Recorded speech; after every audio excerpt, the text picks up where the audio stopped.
Hello, hello, hello. Welcome to another episode of the Dork Side of the Ring podcast. Welcome to the Dork Side of the Ring. I am your purveyor of all things that are dorky. And within the scope of wrestling, I should be more specific. I am Grumm. Hello, welcome in. We got a fun one this week. It's a topic that was like at the top of my list in terms of like what really is like dorky, and ended up getting two of my friends from overseas, from jolly old England, not London, but jolly old England, the Atomic Bear and Otherbuttons, two of my Grand Theft Auto role-playing friends, and I got their perspective on it. And I wanted to, because, like, you know, we have these chats about just content in general, the three of us, and I felt like this one would be a good one because there's a lot to unpack in the. Well, we watch about five segments worth of content from 1992 or 93. And or maybe was it 91? I don't remember. It's either way. The timing right now as I record this intro on Sunday, I'm not entirely sure, but early 90s. We watch about five weeks worth of programming from Papa Shango and the Ultimate Warrior. And I wanted to get their perspective on it because there's a lot to unpack. We get into it. We talk a little bit about like the irresponsible use of a culture that, you know, or a subculture, a group of people. And like that's kind of like prevalent in all of wrestling, like up until like even now there's like, hey, but it's definitely gotten better recent years. But you know, this was one of the interesting goes at, you know, performer Charles Wright going through it. We talk about it where he goes and he learned about voodoo, learned about that culture, learned about you know, or as much as he could within like a 3 or 4 week span. And ultimately what that comes down to, we talk a little bit about the differences in American versus British promoting of cleaning products, and also Britain's idea of what makes a good child's mascot.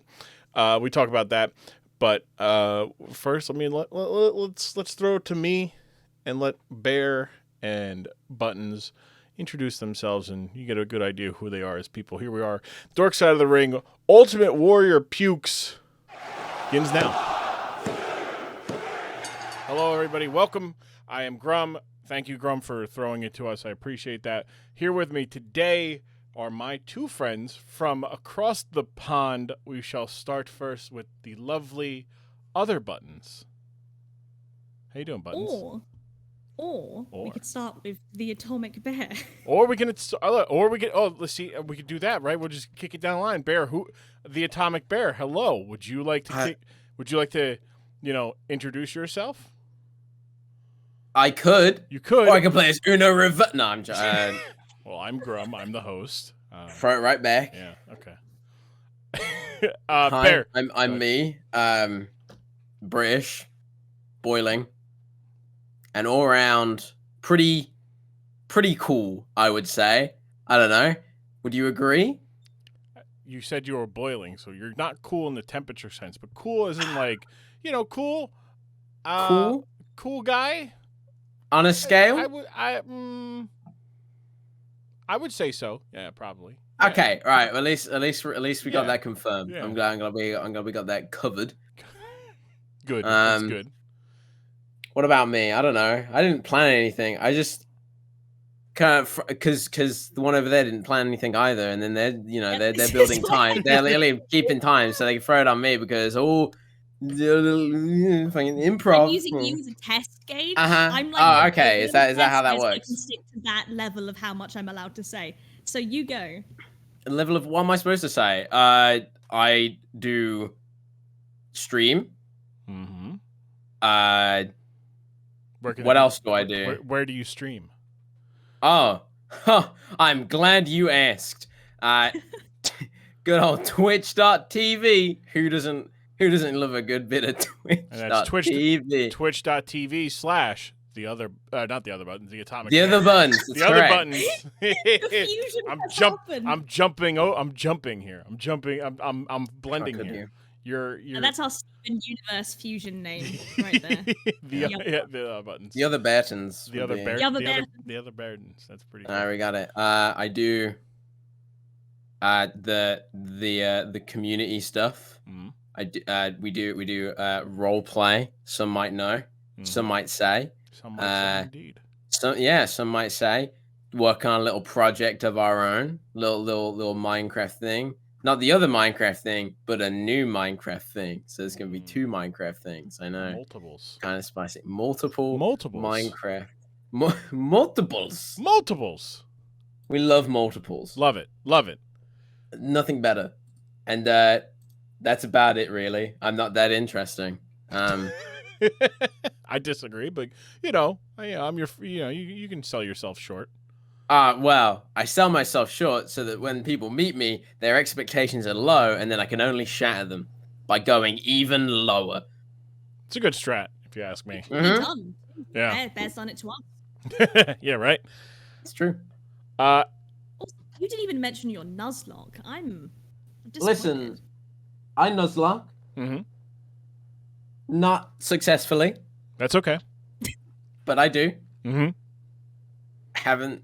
See, I didn't mention it because I hadn't done it in a while. I actually forgot about it. Also, did you know that Bear streams on Mondays? Oh my god. Yes, Mondays on twitch.tv/theatomicbear. Mondays. Mondays. And Most people don't remember. at noon American Eastern time, because they're British, and that's 5 their time. They're 5 hours. These Brits Did you are. just call it Bear time? No, their time. I said their time, not bear time. It Bear is. time. It is bear standard. It is bear time. time. BST. or Bear button standard time. or button standard time as well. I'm gonna fight you. Time, no. Button standard time would be time doesn't exist. That's fair. No. What is time? What is time?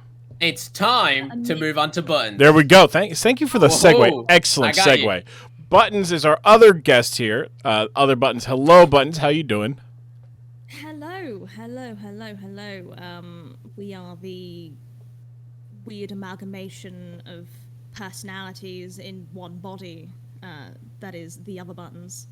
Because apparently there's a "the" now. That got stuck. Thanks, Grumm. No, it's You are just the Other Buttons. No. No, that's... The one and only. We are a dissociative identity disorder system who do streams and exist and roleplay sometimes on Tilly and stuff too. I personally am Alistair. Hello, and Oh yeah, I do that too. Shit. yeah, you do. I do. If we randomly go American at any point, I apologize. That would have been an alter switch.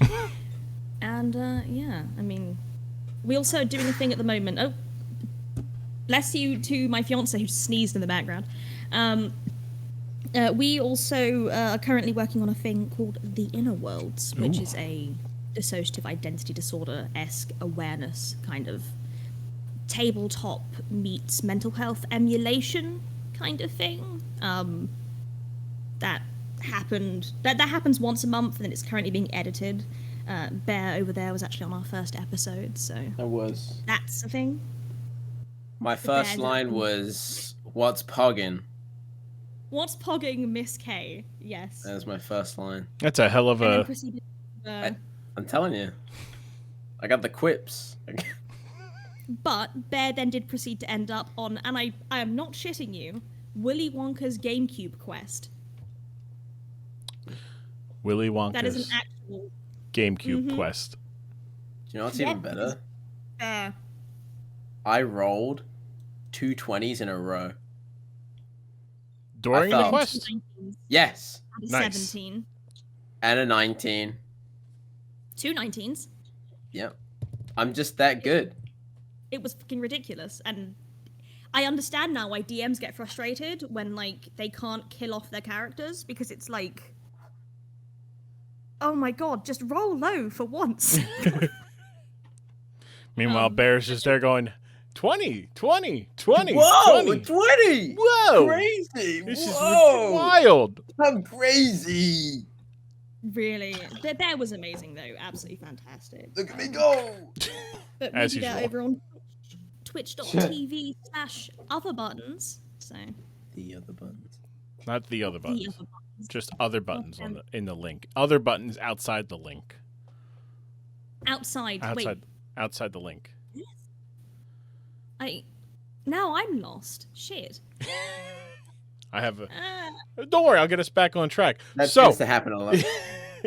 Look, I know you two from Twitch, specifically Grand Theft Auto Roleplay. I think highly of your improving skills. That's why I brought you on here, because today we are going to watch something that I feel the three of us would love to, in some fashion, reenact, maybe just pay homage to, because it's even within the scope of professional wrestling, and specifically WWE sports entertainment, where things are over the top, cartoony, just not making much sense. What we're going to watch is some of the most out there stuff that WWE has done. So WWE has a fascination with more mythical, supernatural type characters. Their most well known is The Undertaker. He was a dead man who could summon lightning and fire and cheat death. And sometimes they have other ones, you know. Is that legal? Within the scope of wrestling, yeah. Oh my god. And then they have other ones. There's like Bray Wyatt, who is currently kind of supernaturally serial killer. Something's clearly not right in the head type stuff, where it's like Wyatt Brothers stuff was so good. Yeah. So good. So we got that. There's Alexa Bliss now. It's kind of like hypnotizing people. That's kind of interesting, kind of. But, then there's other ones like Damien Demento and, Midian and, the Ministry of Darkness. And there's a whole bunch of, sometimes things get a little too far. This is one of the more, we're going to watch something that goes a little, not too far in the sense of just not like going actually too far, but they go too far in the sense that in the midst of the early 90s, WWE is very cartoony, very colorful. So if they're going to do this, they're going to do this with an over-the-top cartoony spin on it. What we're going to watch is most well known for one or two segments. We're going to watch basically an entire month's of programming, not like the whole show, but just for these two characters of when the Ultimate Warrior and Papa Shango cross paths. Now, before we get into that, Buttons, since you threw Bear under the bus to break time, what is your experience with pro wrestling? So if anyone is familiar with the concept of fixations and fandom goers, we had a full-on fanboy experience over Ricardo Rodriguez. I pronounced that horribly. Back when it was him and Alberto Del Rio. Mm-hmm. And I mean, it pretty much followed I think we followed basically the entirety of that space of time and went back to go and watch them and stuff. We've been to some live shows. We went to see God, I forget what the heck they're called. It's not Raw, it's the other one. SmackDown? SmackDown. We saw a SmackDown in London, and we saw another show of which I put up it was a sign of, oh God, what was his name? My client Brock Lesnar. Oh, Paul Heyman. Paul Heyman, of him as a walrus, and he pointed at it and scowled. So that was a beautiful moment. And then we don't have much memory of it is the problem. So we have dissociative amnesia, so we remember some of it. And I remember why I quit. And that was because of the Shield. We got a bit bored I guess, after a while of just it constantly being predictable and the same kind of boring character winning, etc. And we haven't gone back because it's a lot of time. Like, you've got to dump a lot of time into wrestling to follow it. And Ricardo stopped being a thing, and Del Rio stopped being a thing, and yeah. So we have quite a bit of experience with it, but it was very much over specific characters. Interesting. Yeah, Ricardo Rodriguez, big, just, like, it sucks that he's associated with, like, a really bad guy. Like, not just in the sense of wrestling, but, as a human being, Alberto Del Rio is scum. Yeah. So it's like, damn, like, your best, like, I remember you, but that by remembering you, I also remember that this guy existed, and, yeah, he sucks. So, but no, Alberto... He had such a good dynamic. That's the problem, is they had a really good dynamic because they had that kind of Disney-esque, the villain and then his henchman that was really, really loyal to him. Yep. And it was a fantastic concept. But unfortunately, as does happen, quite a few wrestlers turn out to be horrible fucking people. So yeah. That sucks. Ricardo Rodriguez, great. As far as I know, is a good guy, but also incredible. Just the guy got over by just saying Alberto Del Rio, and people loved him for it. Bear, you've had some time to think about your history with yes. pro wrestling. My extensive history. Yes, your extensive life history, because yes. you have so much life lived. Oh, well, I mean, I am the oldest here, of course. And obviously by oldest, you mean youngest? I mean youngest. Yep. Wrestling. Pretty pog. Okay. What do I know about it? I know there's a thing called a rumble.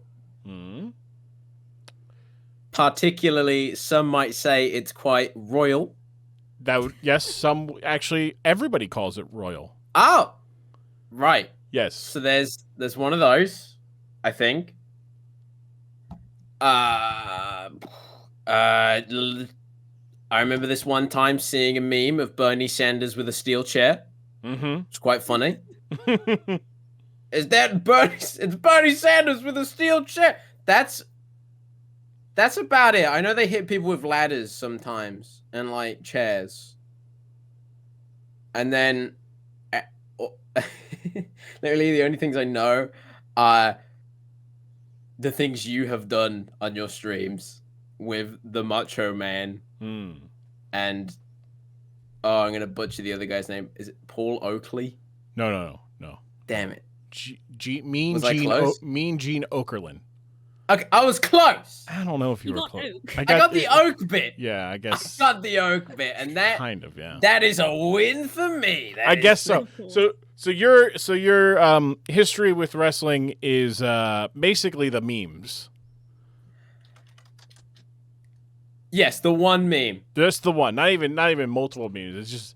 It's just the one Bernie Sanders with a steel chair. Oh no, and there's the Undertaker one where the guy's smiling and then Undertaker's right behind him looking at him all scary like. From the Boneyard match. See, if I had known that, we'd watch that so that you could understand where that meme comes from. Maybe in the future.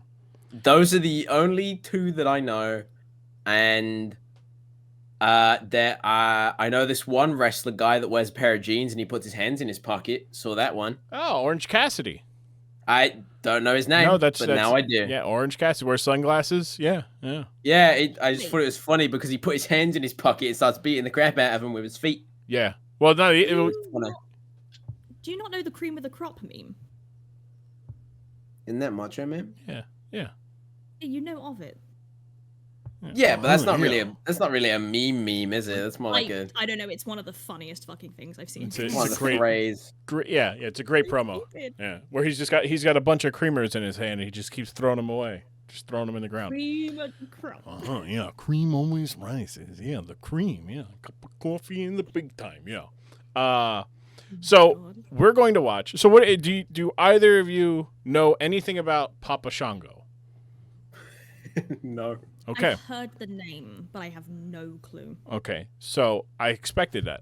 Now, what about the Ultimate Warrior? Do either of you know anything about the Ultimate Warrior? I know that a lot of wrestling fans got really annoyed at us in the past for not knowing anything about the Ultimate Warrior. Is that like a game show? No, it's a wrestler. The Ultimate Warrior, the heir apparent to Hulk Hogan. So in the early, so Hulk Hogan basically carried all of wrestling on his back from the early middle of the 80s to throughout the 80s. Brought it to popularity, him and Vince McMahon together, presenting wrestling in a way that, was very, attractive to, home, children and families and just the nation at large. Ultimate Warrior started to capture people because he was kind of different than Hulk Hogan, but he just had that charisma to him where people were like, wow, this guy's great. Really, in the hindsight, it's just it just shows how dumb people were in the 80s. This is a guy who doesn't, and we'll see this, his promos never made any sense. He just snarled a lot. And then he would run down to the ring, shake the ropes, be out of breath, throw somebody on the ground, and just jump on their stuff, and then just splash them, and then win. He did this very successfully because it just goes to show that in WWE and really in wrestling, but WWE specifically, you don't have to be this elaborate athlete and incredible wrestler to have people cheer you on. You just got to be fun to watch. And he was fun to watch for a lot of people. He was the heir apparent to Hulk Hogan, though. Go ahead. I'm guessing that back then, that was new. Because now that seems like the bare minimum for wrestling. Not... So, wrestling had always been about the idea of simulating fighting, right? You want to make people believe that what they're watching is two guys really trying to beat each other, and both guys are trying to win their match. And that's how it was for the longest time. Vince McMahon took a risk, bought his father's company, bought out his father's partners in the WWF, dropped one of the W's, so it's just World Wrestling Federation, not the Worldwide Wrestling Federation.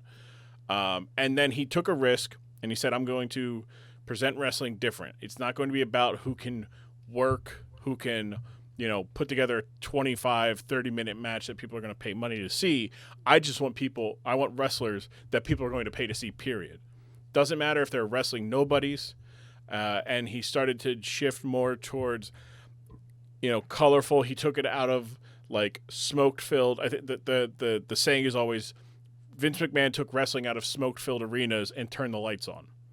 And because he kind of did. If you look at wrestling in the early 80s and the 70s, the crowd, you don't really see them. The lights are kind of dark. It's kind of hazy because people are smoking in there and whatnot. And Vince McMahon was like, I'm taking out of it. We're going to have bigger arenas, more people, and we're going to appeal to a wider base of fans rather than just cater to the people who love pro wrestling and they love the athleticism and the athletes of it. We're going to create characters. We're going to tell stories. We're going to do movies. And I want to basically be it so that it's a weekly movie every week where you go, wow, that was great. So in the 90s, Ultimate Warrior is a bright, colorful hero that people are like, yeah, love him. He's great. He's colorful. He's wacky. He's also incredibly muscular. He looks like a superhero come to life. And it's just the naivety of the 90s where, that's just how America was, where, in the 80s, is super pro-America, say your prayers, eat your vitamins, I am a real American. Hulk Hogan was the guy.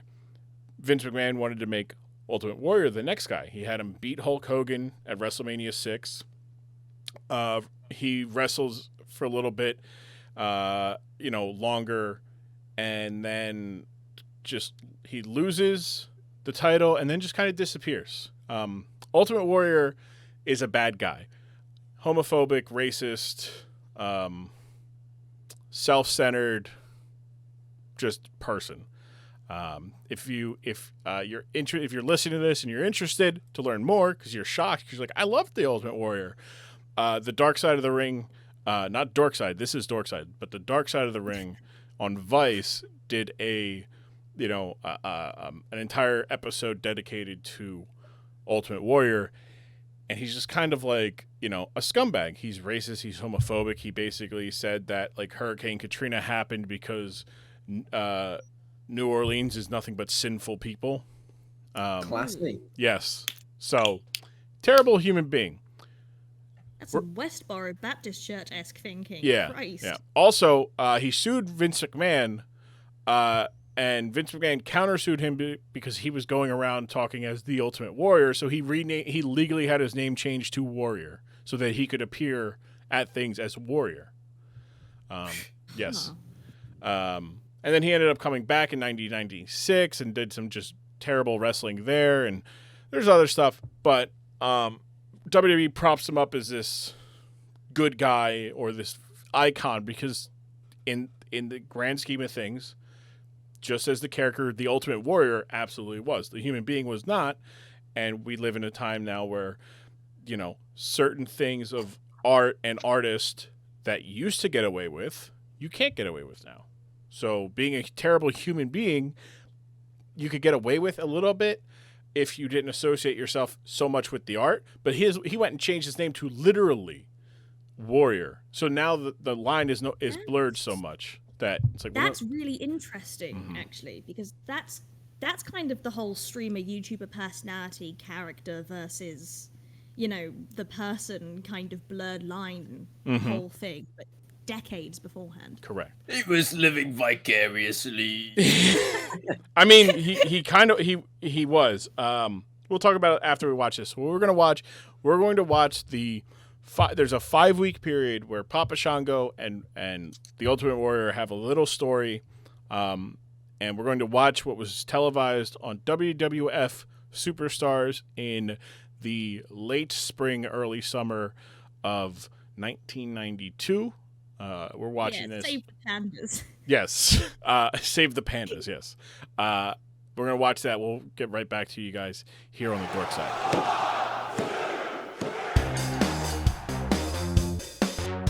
Ooh, baby, let me tell you something. It is your American Dream, Dusty Rhodes here with another 5-star read review. It's good to see you. Welcome again. That's right. Hit the funky music. We got a nice one here from That Thunderstone. 6 stars in the Tokyo Dome, baby. That's right. I tear that shit down. Here we go. Listen here, Daddy. They say Mike Tyson's the baddest man on the planet, but he ain't never seen Grumm Rhodes, baby. Yeah, 6'5", 200 pounds of blue-eyed soul that is better than a CPF post. That's right, baby. Shout out to CPF, the Tyler I Am Discord. It's good to see you. Thank you for the support there. That Thunderstone. That's right. 6 stars in the Tokyo Dome. If you want to be like That Thunderstone and have me or maybe Macho Grumm read the review, do yourself a favor. Go into the Apple Podcast app. Go find the Dork Side of the Ring, baby. That's right, Dork Side of the Ring. Leave a 5-star rating and write down that review, and I'll read it just like this. That's right, because, Daddy, let me tell you something. I am Dusty Rhodes, and I am the American Dream. Good to see you. Glad to hear I see here. Ready to wind it down with kings and queens. Sitting there eating pork and beans with being homeless eating pork and beans, baby. Out here tripping over my own line. Either way, thank you so much for your time. That's right, I brought it back with a little bit of a rhyme. That's right. Thank you so much. Enjoy the rest of the podcast here. Dork Side of the Ring.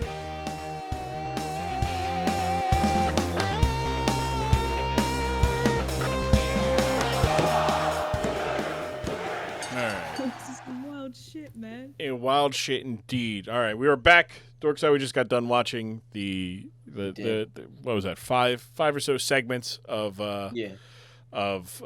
Ultimate Warrior and Papa Shango.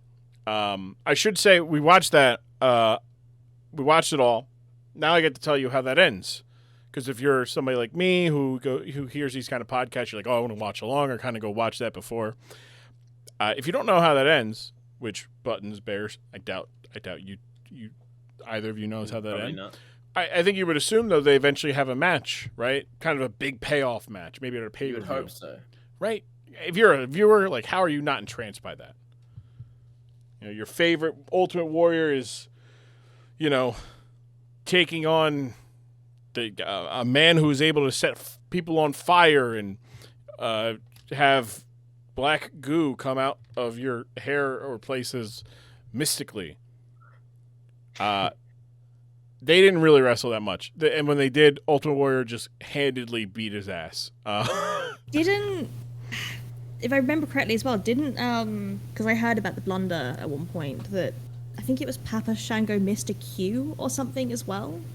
I don't think that was for, I don't know if that was for Ultimate Warrior, so Ultimate Warrior ends up wrestling Randy Savage at SummerSlam 1994 later that summer. Papa Shango wrestles at the event, but he's actually not on pay-per-view. And by November, Ultimate Warrior is gone. He's no longer in WWF. He leaves wrestling. Papa Shango stays as Papa Shango for a little bit, and then they bring him back as Kama, the Ultimate Fighter, and then he turns into the Godfather. So Papa Shango and the Godfather. History, doesn't he? He does. Yeah. Hey, look. Papa Shango turning into the Godfather is a hell of a character arc. If they were to acknowledge on screen that they're the same person, the Godfather, Barry, you may not know. No. Godfather is a pimp who wrestles. He literally would come out with a train of women called the Ho Train. Now, mind you, this is late 90s, right? So all the rules are out, man. Misogyny is in. Yeah. You know, you want to be problematic. Everybody loves it. You know, it's great. Yeah. He's not got one. He's got two. He's got. Well, so that was his idea. So Charles Wright ran a strip club, I should say. He sold it recently. That's very much himself cranked up to a comical or, extra thing. Like, he's not legitimately pimping out women, but he is a big guy who likes women. He knows a bunch of sex. He's very pro sex work. We stand sex work here. And, so long as everybody involved is good with it.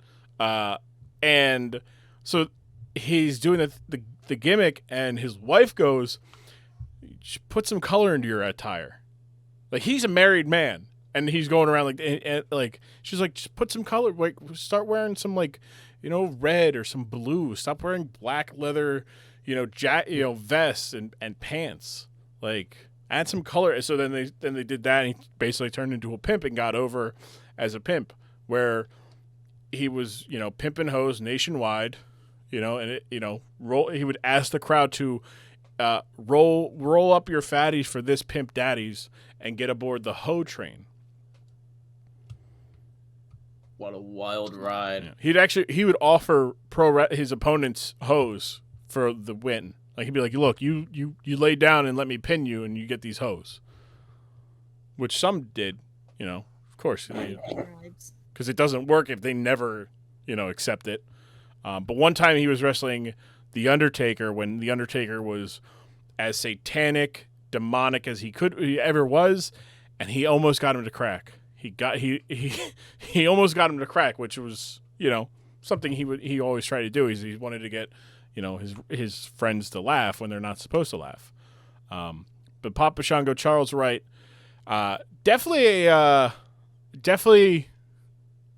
like as you said, Buttons, definitely a gimmick that makes you go,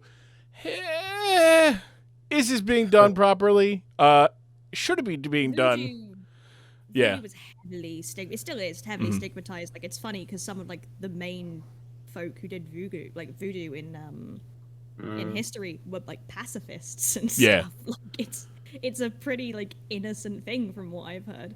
But obviously, back then, I mean, getting a black person on air without a racially stereotyped gimmick is unfortunately not as doable. Yeah, it was very white back then. It was very much one or two per quota per, and you're good to go.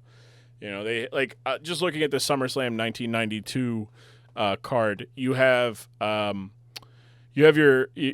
Shango going up against, and this wasn't even on the actual event that you could watch. but you had Papa Shango going up against Tito Santana.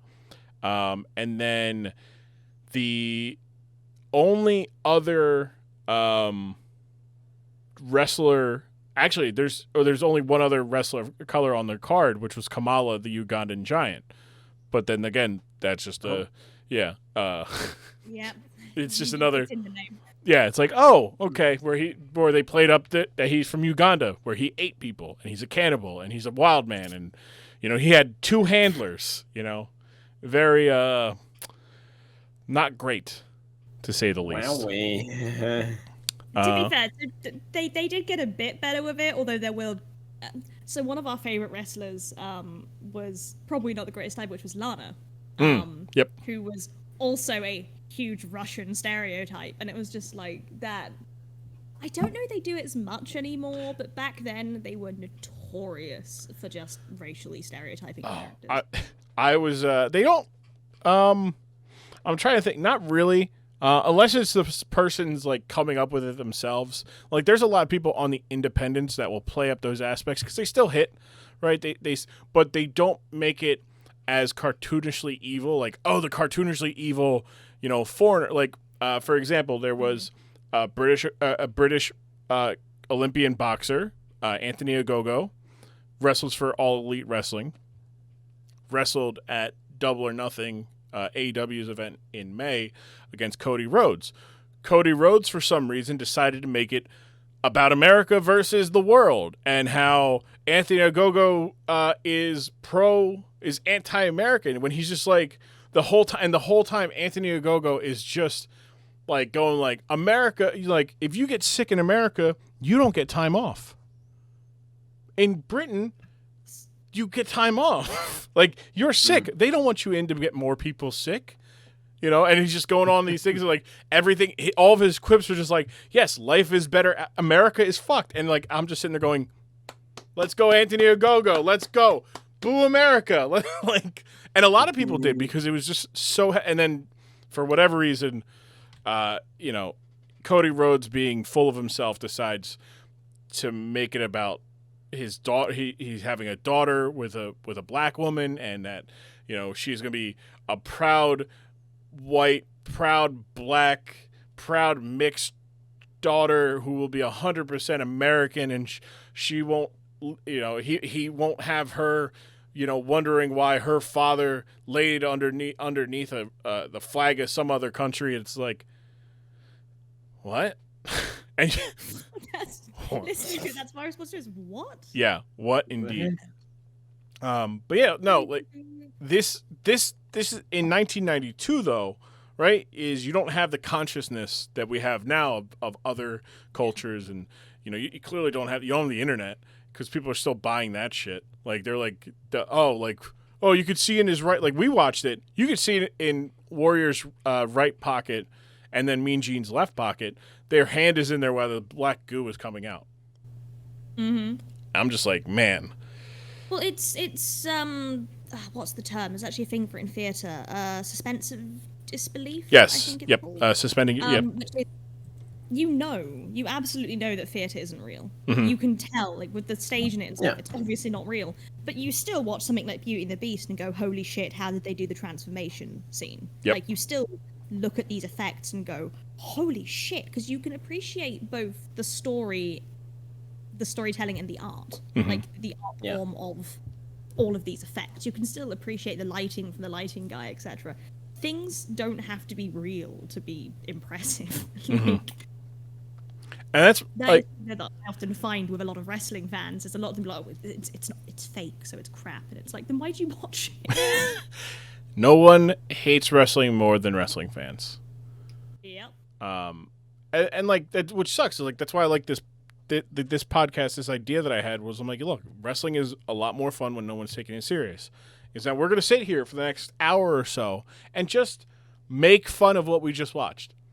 Like a man who is, I think he was like 6'5", 6'6", 265 pounds of scientifically enhanced muscles from steroids, had to act as if he was being cursed. He was being cursed. Like Barry, during his match where he stumbled or he clutches his stomach and vomits on people. You're telling him you're like, look at the guy, look at him, and he's just sitting there ignoring him. Go ahead. It's like it's just a woman's pointing like, he's doing the thing. Look, he's just like the guy's just getting up. He's going down. They just seem like, yeah, listen to me. This is what happens when you don't listen to me. Yeah, and she's into it, right? Like she's like, listen, look, I'm trying to save your life. There's a man here who's gonna put a curse on you, and you're not. You're just sitting there celebrating for everybody. There's a lot about that 5 weeks that to me as a wrestling fan encompasses why wrestling is more fun when you don't take it serious, right? If you were to take wrestling serious, let's pretend it's an actual sport, right? It is a real life sport that is serious and there's rules. That doesn't happen, right? That's just a guy facing another guy. Yeah. And that's not fun. If I want to watch that, two dudes. Yeah. I never watched wrestling for the wrestling. Mm-hmm. It was always for the characters and the acting and just the stupid bits and the fun of it. It was the storytelling. The wrestling's cool, like absolutely give it to the wrestlers, like to be able to pull off those tricks and to be able to make sure you don't hurt other people, etc. The amount of fitness you need to be a wrestler, it is incredible. Absolutely wonderful. But it's just such a small part of the actual thing of wrestling, if you ask me. Mm-hmm. Well, it's I whenever we talk about like role play, I always put it in the guise of like wrestling. In that you want to work together with everybody. You want to work together with your person. Even like we do Grand Theft Auto role play, and that's a lot of conflict. It can be a lot of conflict role play where one person has to lose and one person has to win. For when we do Grand Theft Auto, I had no problem losing. I'd be a jobber. I'll job out because I can get over my character, my role play without winning. Like some people are just unable to do that. They don't know how. They don't know how to lose, or they don't know how to build off of losing. And I know we've had the conversation, the three of us, along with others. Losing gives you so much more opportunity, right? So you want to work together. And if everybody's the idea, and this is how we role play is like, I'm trying to lose. It's like, all right, I'm going to lose. Me, the three of us are role playing. I'm trying to be the biggest loser, but so are the two of you. Who can be the biggest loser? And like in wrestling, somebody has to win and somebody has to lose by nature of how it's the presentation of the show. But you almost want to be the loser because you look at things and you're like, wow, like, you know, okay, I got something to go off of. Because sometimes you win and you're just like, I won again. The story now is, when am I going to lose? But if you lost, is now, how am I going to win again?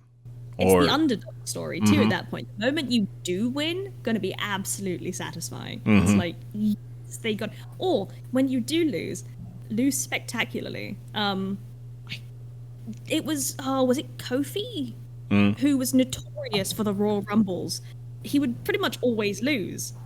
But when he would basically stay in the best ways possible by like jumping onto chairs and like hiding on the sides of the rings and stuff. And that, it's like, yeah, he still lost, but he had a brilliant time doing it. And he also became notorious. He didn't need to win to be remembered. Yeah, it's the idea of making moments, right? Like what we just saw, like those are three to four moments that people that were watching it to this day, they still remember.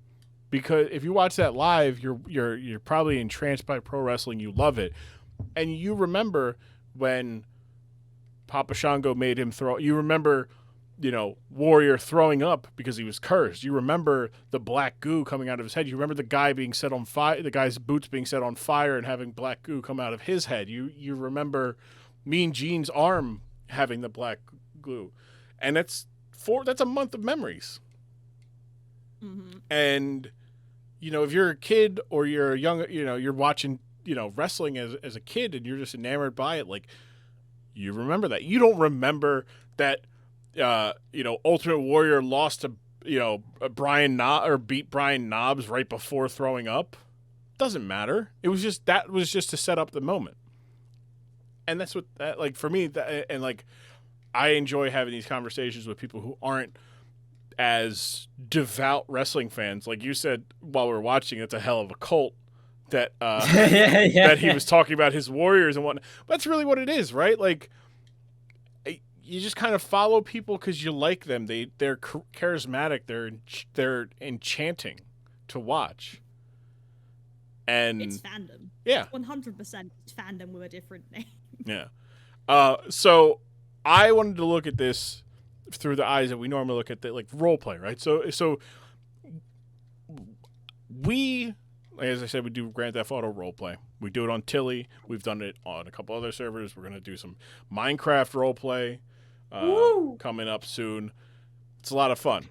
The idea that I wanted to look at this, right, as like a character, right? Just those two characters, right? Those are 5 scenes that I showed you guys. What could have gone better? I want to break it down like we used to do role playing, which is like, if I was this person, that's what I would have done, right? So, who wants Papa Shango? Who wants to be the villain? No, I'm good. Yeah, I was like, who wants to be Papa Shango? You don't want to be the villain? No. I'll be the villain, but I don't want to be Papa Shango. All right. Well, like, even just looking at it, right? Like, just you don't have to literally be, right? Okay. But all right. all right. Yeah. You're gonna I'm throw the Wrestle Bandit. Great. Now we're gonna have Wrestle Bandits next week. Yeah. Oh wait, no, he's the Punching Bandit. He's the Punching Bandit. But I wanted to tell you, like, I feel like they were good scenes. Hello, person in the background honking. That's a drive by. Was that the Ice Cream Man? Do you guys have Ice Cream Man? We don't get us started. Oh my god! You want to tell him the story of the Ice Cream Man? So I have been, we have been haunted by an ice cream van for the last 10 or so years. As in, we just always hear the same jingle. We've never seen, I think we saw it once in the last decade. And we've heard it in the middle of the fog, in the middle of just the winter, in the middle of the night. And that is almost single-handedly why the character, who is a GTA roleplay character that we have, of Mr. Joy exists, is based on the fact that we have been haunted by an ice cream van for a decade plus. And usually when I mention that to people, they then start getting haunted by the ice cream van, so... Literally, when they mentioned it to me, about 2 days afterwards, there has been an ice cream machine that has been stalking me ever since. It played again today. I think they're working in tandem. So yes, and also they're haunted because it's an ice cream curse. Jesus Christ! I should never have bought that Ben and Jerry's. No, all right. Well then, that's interesting. Okay, so you sure, do, but they're ghosts. They're ghost ice cream. You don't see them. Everything is haunted in England. That is just how it is. Some would say deserved. I don't know if I would, but some would say deserved. England, England, not great throughout history. I'm very upset you didn't say dessert. It was right there. It's just desserts for England. The heel of life, though. We are definitely the heel. Throughout history, there is always Britain there to be the heel. So, I know when I went back and I rewatched this for Dork Side before, because I like to make sure everything is as outlandish as I think about it, and I was just like Ultimate Warrior absolutely could have done so much better in pretending to be cursed the first time around, where he just I think throughout the match I didn't, because it's like a couple times I didn't want to subject us to a 10-minute Ultimate Warrior match. It's just not worth it. But he kind of gets stomach pains a little bit, but you're like, what the fuck is going on? Is he shitting himself? But like, doesn't like he's got potential diarrhea. but like that's when he just falls off clutching his stomach. Like he goes 0 to 100 like right away. Like there's no slow playing it. Like like you said, there's a lady telling him to look at the man who has a skull and is doing some sort of magic shit to him. To just look at him, stop him from doing that. But like I would have had him like, I don't know, come in like hints and stuff. Yeah. Like just be like, oh, like when he gets up on the rope and then like, we're fine, like we're fine. This is fine. It's just have the referee check on him at one point and be like, "Hey, you okay?" Like, yeah, I'm fine. Yeah, I'm fine, and then collapse. But he goes like he definitely has like had intestinal problems before, where like he's had to clutch his stomach. Just like that's pro intestine clutching right there. Right. Exactly. Professional. Well, you're not a professional intestine clutcher, Bear? Not my intestines, maybe my pancreas. My pancreas. Are you grabbing your liver? No, pancreas. Other side. Yeah. But like, I don't know, man. It's just so, like, that whole. It's just I can't with it. No, see, if we're doing the bit of like the curses, if we're gonna go through that, I'd have just done the bit of just they don't work. Stupid. Just like, I'm gonna curse you. Ooh, and then you do it. It's like, what happened? Well, that was the no. Then you have someone beside him, like the referee or Gene Okerlund, be like, oh shit, I cursed the wrong person. Or you walk away, you go off stage, you're like, God damn, it didn't work again, and then it happened. Yeah, right. Instead of him just standing there, right in front of him, just going, ooh, right, and nobody getting him away. No, nobody got him away. That's the wild. They just let him sit there, continuing to curse this man, and the fake vomiting afterwards of just peas and carrots and mashed. Baby. I'm pretty certain that was a little bit of oats. A little bit of oats, yeah, a little oatmeals and peas and little green food coloring 7. Like, and then he's just not a professional intestine grabber, amateur fake vomiter. That Jim Hellwig, the warrior, never faked vomiting to get out of school once. So I couldn't even I blinked. Mm-hmm. And then suddenly they had it all over them. It didn't even look like he vomited it. It just looked like, oh god, something happened. Somebody just neck. The thing that you clutch over and you put your head off the side and then you hear the noises. Mm-hmm. And then potentially if they try and pull him up, to try and sort of see, are you okay? Then you can do the whole gross out projectile stuff. Yeah. But you gotta do this is where the retching and stuff should come in to give that whole, oh god, this is not good. Yeah, they may have been doing that when he was out in front of the crowd, right? Where he's doing, but man, all that was done taped, right? None of that was live. That's all taped. Mm-hmm. So you could go, all right, hey, we didn't hear him vomit or almost throw up. So let's extend it 10 seconds. Can you give us a couple dry heaves? Just that was dry heave. Can you imagine directing that and you're like, we got to go again. Get these guys some new clothes. Get a different shirt, different. One more take. Just wipe it off. And he almost ruins it because I think that what they did was they did the tube, on the side of the face type effect, the same thing they did in The Exorcist and shit. And he almost ruins it by turning to the camera. And I'm like, what? I remember when I first, I'm like, I have a tube on my face now. Yeah. What the and they did an all right job with the black goo the following week and hiding that. But again, very funny.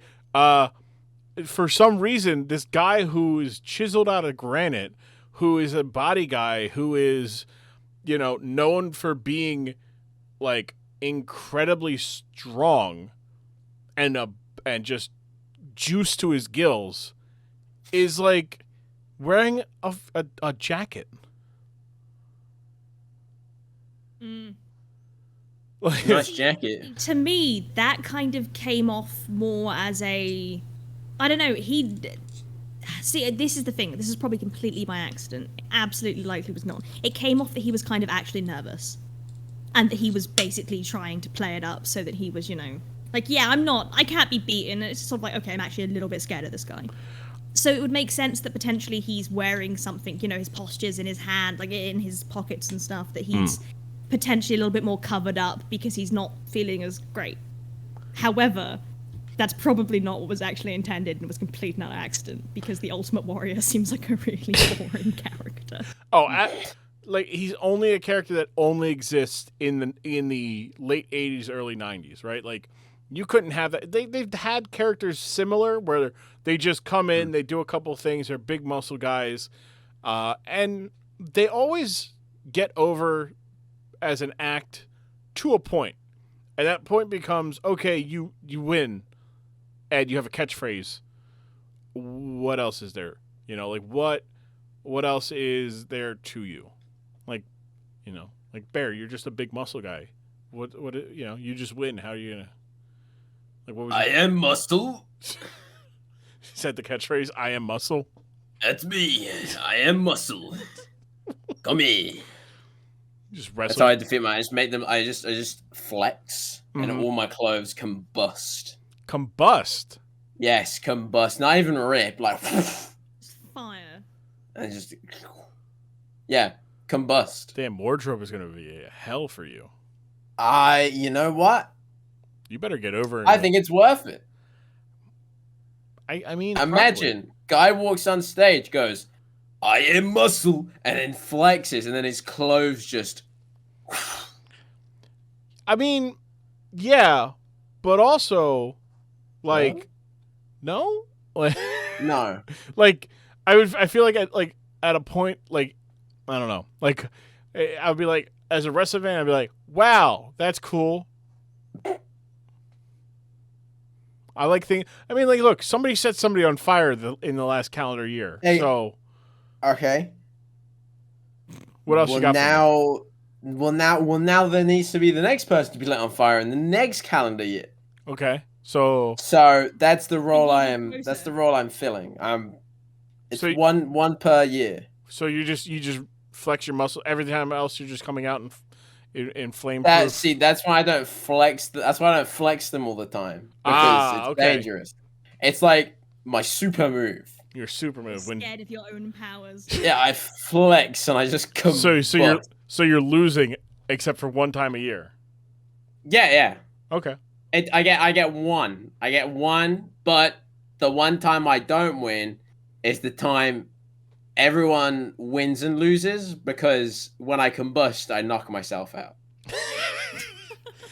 To keep it fresh. So it's kind of a you go down with me rule. Gotcha. Or you go down with them, really. Yeah. Gotcha. If anything, it's just it's an honor, to be honest. It's an quite honorable. I go down with everyone else. Yeah, but you want to win. You flex. I mean, in theory, yes, you do. In theory, I want to win. Yeah, I feel like that kind of character would want to win. So what happens is I do go down with them, but then I have a triumphant, it's like, everyone's down. He's going for the ring. And then I put my hand up on the bar and I just do a thumbs up. And then it's like, I think we just came up with the character name. It's Phoenix Muscle. Phoenix Muscle. Yeah. That's good. Once a year, you combust, You come back stronger. What about the all-time character of cleaning, Mr. Muscle? Mr. Muscle. Yeah. Do you not have Mr. Muscle in America? No. Is it just? Oh my God. You mean? You mean Mr. Clean? No. No. It's Mr. Muscle. But is he related to Mr. Clean? I mean, he's far superior to Mr. Clean. Okay, look. Mr. Clean Look at him. Look at him. I'm putting a photo now. Look at that. No, Mr. Muscle just no. Mr. Muscle looks like just Mr. Muscle is after everyone's mother. That is every advert. Yeah, he's he's after every mother. Like someone's dad. Mr. Clean is everybody's mother, and some dads are going after him. That's the difference between Mr. Clean and Mr. Muscle. One is chasing, the other one is the chased. To be fair, we are forgetting the superior English Mr. that would be a brilliant wrestling character, and that is Mr. Blobby. Okay. Who? Absolutely. Oh, do you not know of Mr. Blobby? Oh, boy. Mr. Blobby? Mr. Blobby. Yeah, Mr. Blobby. Potentially possessed by the devil himself.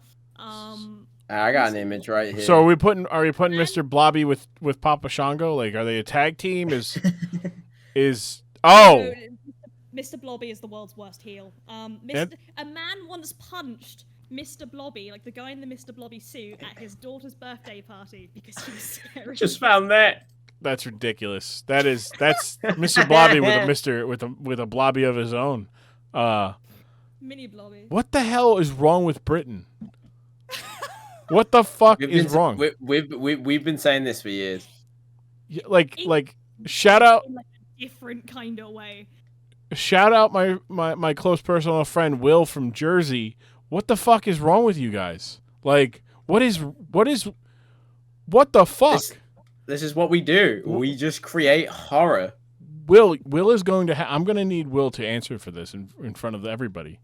So when you listen to this, Will, you let me know. We're going to talk. Mr. Blobby this is a fucking.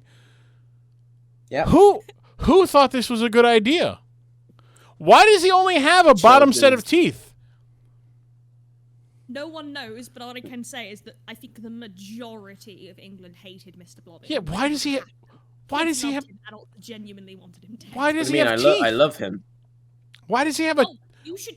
No, go quickly if you can. Just listen to his voice. I don't want to. I'm not going. Yeah, that's pretty. Yeah, no, don't do that. Don't do that to. I'm not doing that. Grumm. There's a voice change. But you know what I will do? I will put it in the. I will take a moment here to like what I'm going to do is I'm going to pause the conversation here. And then they just listen to that. So I literally forced everybody else to listen to it. Right. So I had to listen to it to put it in there. But there you go. But I'm no longer the only person who is just learning about Mr. Blobby and suffering now. I am not alone, but I am alone for the next 3 weeks, I think. So yeah, I mean it's okay. You're just you're ahead of the curve. Yeah, this is. I want to say that whenever this is mentioned to people who don't know Mr. Blobby, this is the normal reaction. What the fuck? Why does it have teeth in this balloon? Nobody knows why Mr. Blobby has teeth, but we can only... Wait, so this is not like... Does he legitimately have, like, teeth? Like, in other renditions? Yeah. Does he have two... Like, all he has is a bottom... He's got the bottom row. That's it. There's no upper row. That's all he needs. You have teeth. Oh, my God. This is just not... I can't. Why? I just... Mr. Blobby's a nightmare, but he's our nightmare. There's some wacky stuff in America, too. Like what? What do you think is wacky in America? Ronald McDonald? Yeah. Grimace? Okay. Grimace is fine. Grimace, look. Mr. Blobby is like... Mr. Blobby looks like... Grimace is like... whoa. What do you got against the food? Well, I'm just saying, like, fried butter. What do you got against fried butter? We do have that at Mars bars, Bear. Listen, down in where you live, I guess. Actually, I think it's a Scottish. Yeah. Also, Bear, you can't. Then it's not an English thing. Bear, you can't sit here and judge American cuisine. I can. Okay, no, you can't because. I very much can. No, you can't because, and I wasn't gonna. I was gonna save this for like the last part. What size candy do you tend to buy in bulk? How much candy? Not a lot. You're asking the wrong person here. That's a I'm diabetic. But, interesting there. Interesting. Because last I remember, you bought whoa. multiple M&Ms that were 3 to 5 pounds because you wanted M&Ms. No. I didn't necessarily want the M&Ms. I was very curious. I never finished them. I ordered them because I was like, how much is a kilogram of M&Ms? Like, how much does one weigh? How much warrants a kilogram? So I bought it purely for educational purposes to teach myself how much a kilogram of M&Ms goes. Educational purposes. Yeah. Yeah. And for those Americans at home listening, that's 2.2 pounds. Yeah, and then I remembered I one time bought a 5-pound bag of Sour Patch Kids. So I'm not one to talk. However, those are great Sour Patch Kids. They're not even that sour, to be honest. I mean, if you eat a bunch of them at one time, maybe with like a cut in your mouth. Can we all just agree your chocolate's shit though? Whoa! Excuse me? Oh, Hershey's is pretty dollars. Yeah. Okay. Tootsie Rolls taste like actual shit. What's wrong with you? Who hurt you? You've clearly never had like actual chocolate before. Who, me? Yeah. Oh no, I have. But it's not like American chocolate's terrible. You're telling me you've eaten cacao beans straight from the stem? Cow bean? Yes, I've had cow beans straight from the No, cacao. God damn it. I thought this was an official... What? Chef podcast. No. I thought... Are you telling me I'm not on Fork's side of the ring right now? No. Oh, you thought Fork side of the ring. No. Oh. No. Dork side. Dork with a D. Oh, you know what? D and F are next to each other on the keyboard. I said the wrong thing. No wonder why you were confused about what we were doing. Yeah, I thought we were talking about food. Shucks. Wait, is that like you're in a Gordon Ramsay cosplay? As always. Oh, Wrinkles and all. Just your normal clothes. Yeah. My Gordon Ramsay cosplay consists of me in my boxers and a t-shirt. Why boxers and a t-shirt? Because it's very hot outside. Oh. And I didn't want to be, scantily clad in case something happened in a call. You never know what happens. But yeah, I'm gonna back them up here. I'm not wearing trousers. No, I understand. Look, no, understand. Yeah, trousers, pants. This is a be comfortable as you record podcasts. That's why we don't have a video right now because it's half the time I'm doing this without a shirt and sitting in front of my fan. I respect that. Oh. But yeah, it's 30 degrees. I'm not putting on trousers. It's 30 degrees. Celsius for those at home. It's 25 Celsius over here. I gotta close out. I gotta minimize these Discord calls while Mr. Blobby is on my screen. I'm terrified. All right, so Mr. Blobby. Let's talk a little bit about Mr. Blobby in the scope of wrestling. Oh no. Okay. Oh, no. You said he'd be a villain, right? He's got to be 100%. He has to be. But you said the children. He wasn't a villain. He wasn't, but in our canonical universe. Yeah. Putting him away. Or would he be a hero that everyone thinks is a villain? Oh my god, make him a grey character. Just a character you absolutely do not know what side they're on. Oh my god. I love that. It'd be like Roman Reigns, where anybody over the age of 12 is booing him, and Mr. Blobby's getting all you hear is "Yay!" from kids for Mr. Blobby. Yeah, that's literally how it worked in England. Genuinely, like I said, someone's dad punched him at a child's birthday party just because, one, I think he was scaring somebody or scaring the kid, and two, because it's Mr. Blobby and everybody wants to punch Mr. Blobby. Adults hated him. So Mr. Blobby is like the Caillou of Britain, where like children love Caillou for some reason, but like adults are like, shut this annoying kid up. Yeah. Okay. What's a Caillou? Oh. Caillou's the little bald kid with a yellow shirt, and the song goes Caillou, something like that. I don't know. Oh, so it's not the one dubbed over by Stephen Fry? Yeah, not Kaiju. No, not Kaiju. Two different things. Yeah. No. I think like Papayo or something. It's Peppa Pig. Oh. Peppa Pig? No. No, papaya. Definitely Peppa Pig. That's a fruit. Yeah, papaya is a fruit. Percy Pig. Percy Pig? For those British people out there, you know what I'm talking about. Is that the dad? No, that's the M&S, Marks and Sparks. Percy Pig's Colin the Caterpillar. Come on now. Oh, the one that got sued for. I don't know. Sued somebody else for. Probably. I'm not gonna Google it. Either way, yeah. I do not know what a Kaio is, but probably. Okay. Well, it's just like same reaction is like kids love Caillou for whatever reason, right? And then like parents are just like all this little shit does is complain. Like all this kid does, this kid learned how to speak, and all they do is complain about shit. Like just like buns. Like wait, what? What was that? Go ahead, Bear. Repeat yourself. What? Well, I don't need to repeat myself. Okay. You heard me. Yeah. I was gonna say. Blobby haunts your dreams. Oh boy.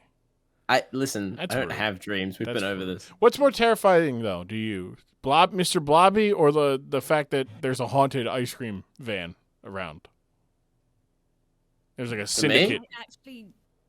The syndicate of ice cream machines. Haunted ice cream machines.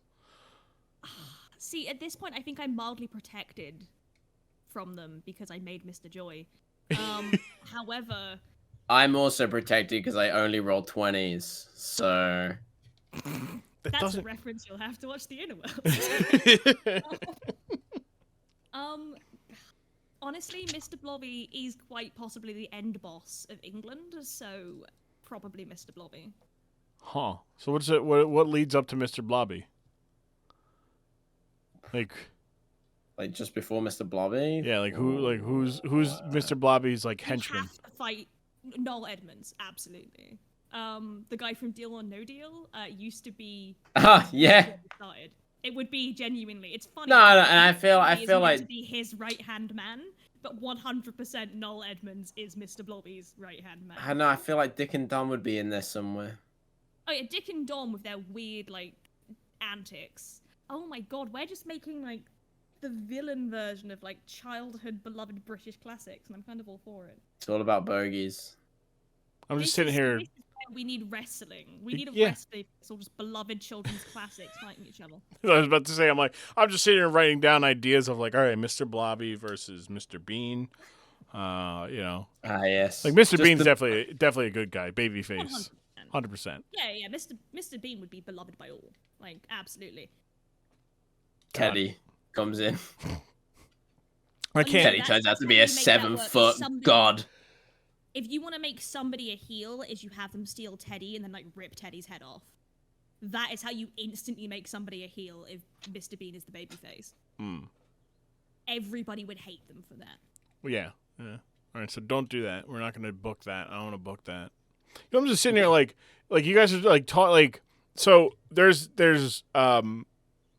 British wrestling has like really peaked in the last like not peaked but like grown and probably you could argue peak but I wouldn't in like the last like 4 or 5 years with wrestlers like Pete Dunne and Tyler Bate and Trent Seven and like but like it's a very like and like WWE has a sub brand of their own development brand NXT UK, and they have very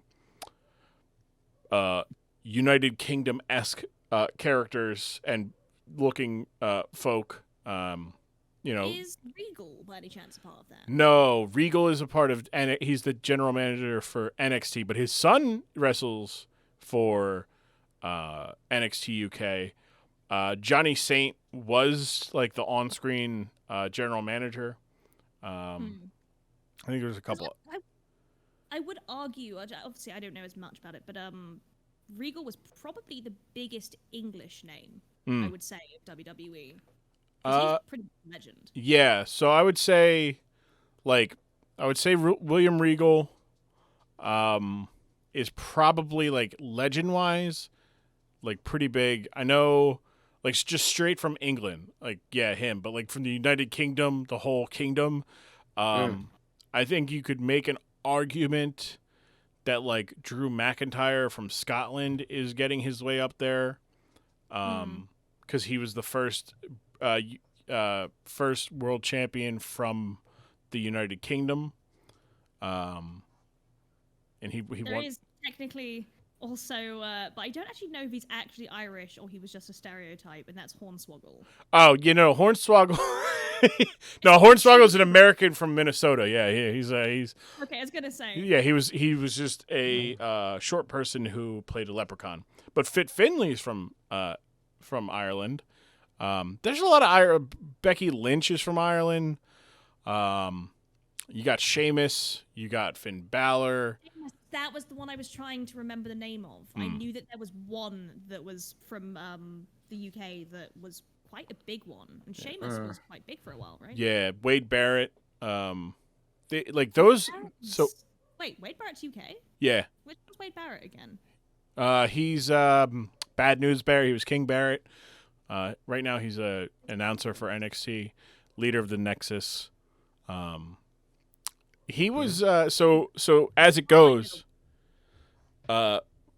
Sheamus, Drew McIntyre, and Wade Barrett, the three of them basically rekindled wrestling. So in Britain, you guys may know since you're there, but some may not know.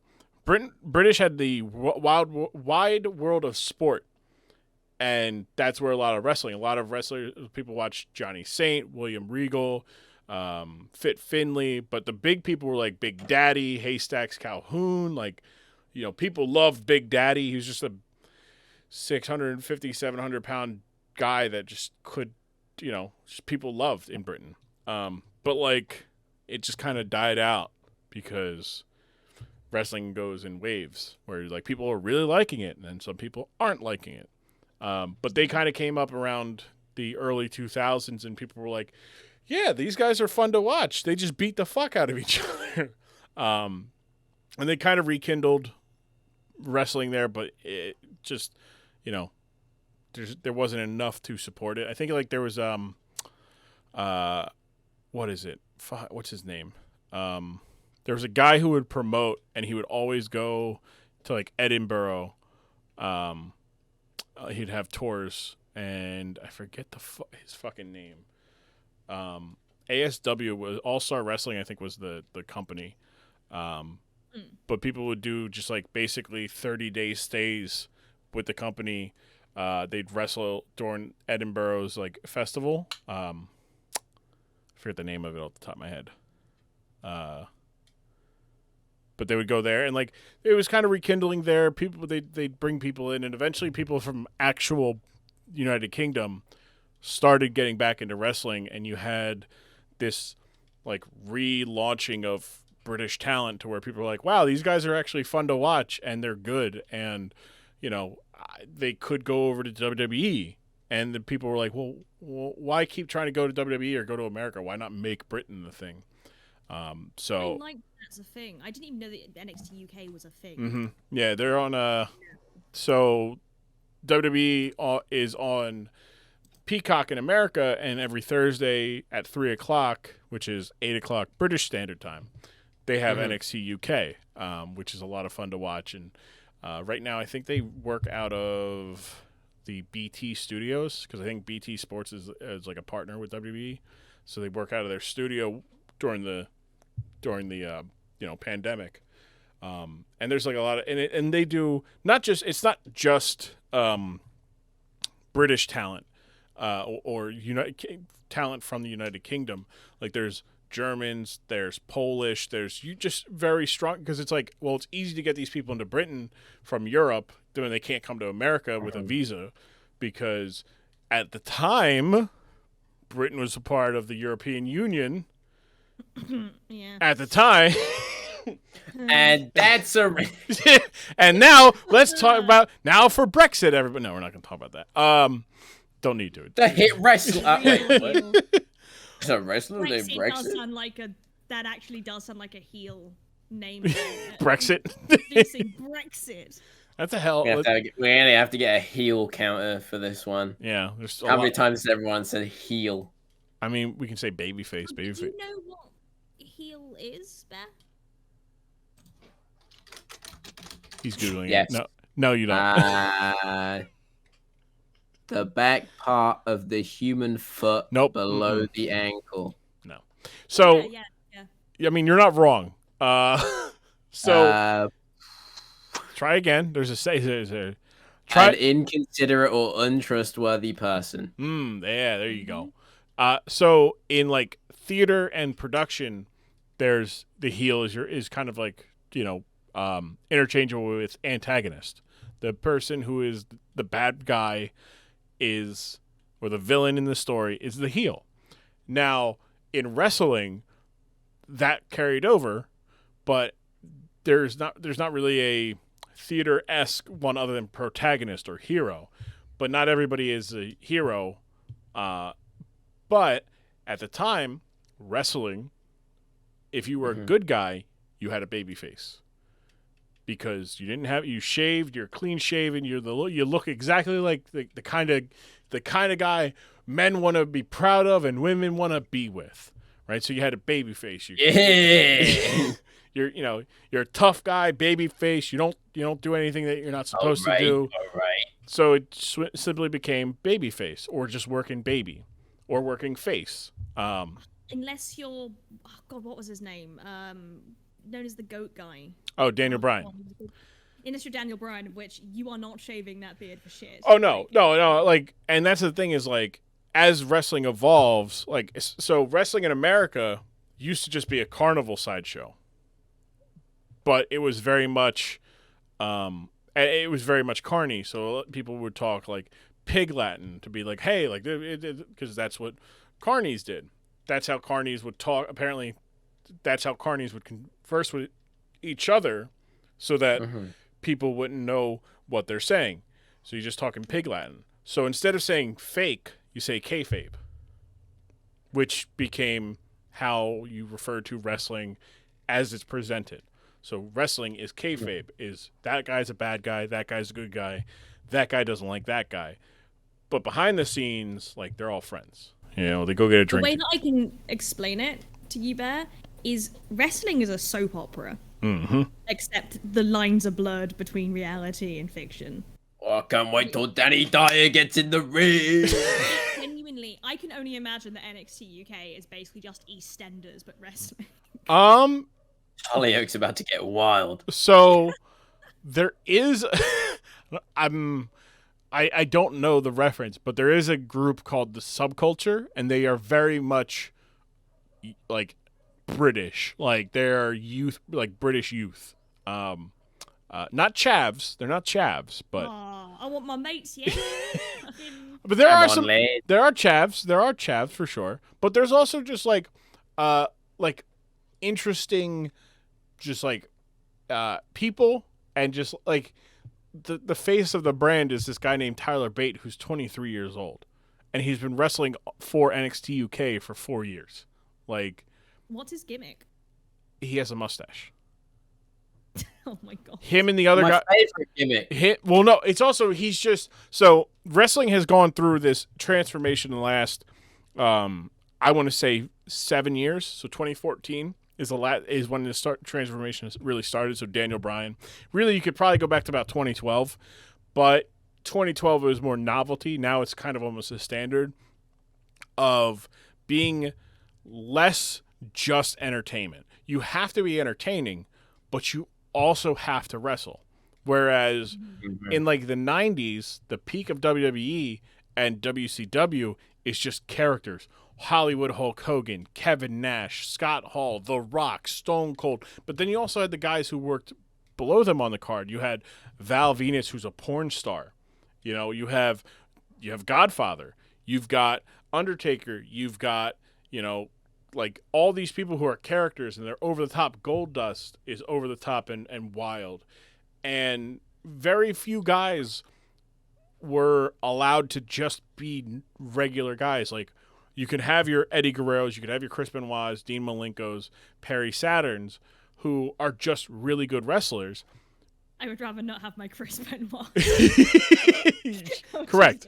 But you had these guys who were just wrestlers, right? Even William Regal, who was an incredible wrestler, became a caricature of a posh British guy, even though he's from Blackpool, England, which is not posh at all, to my understanding. Yes.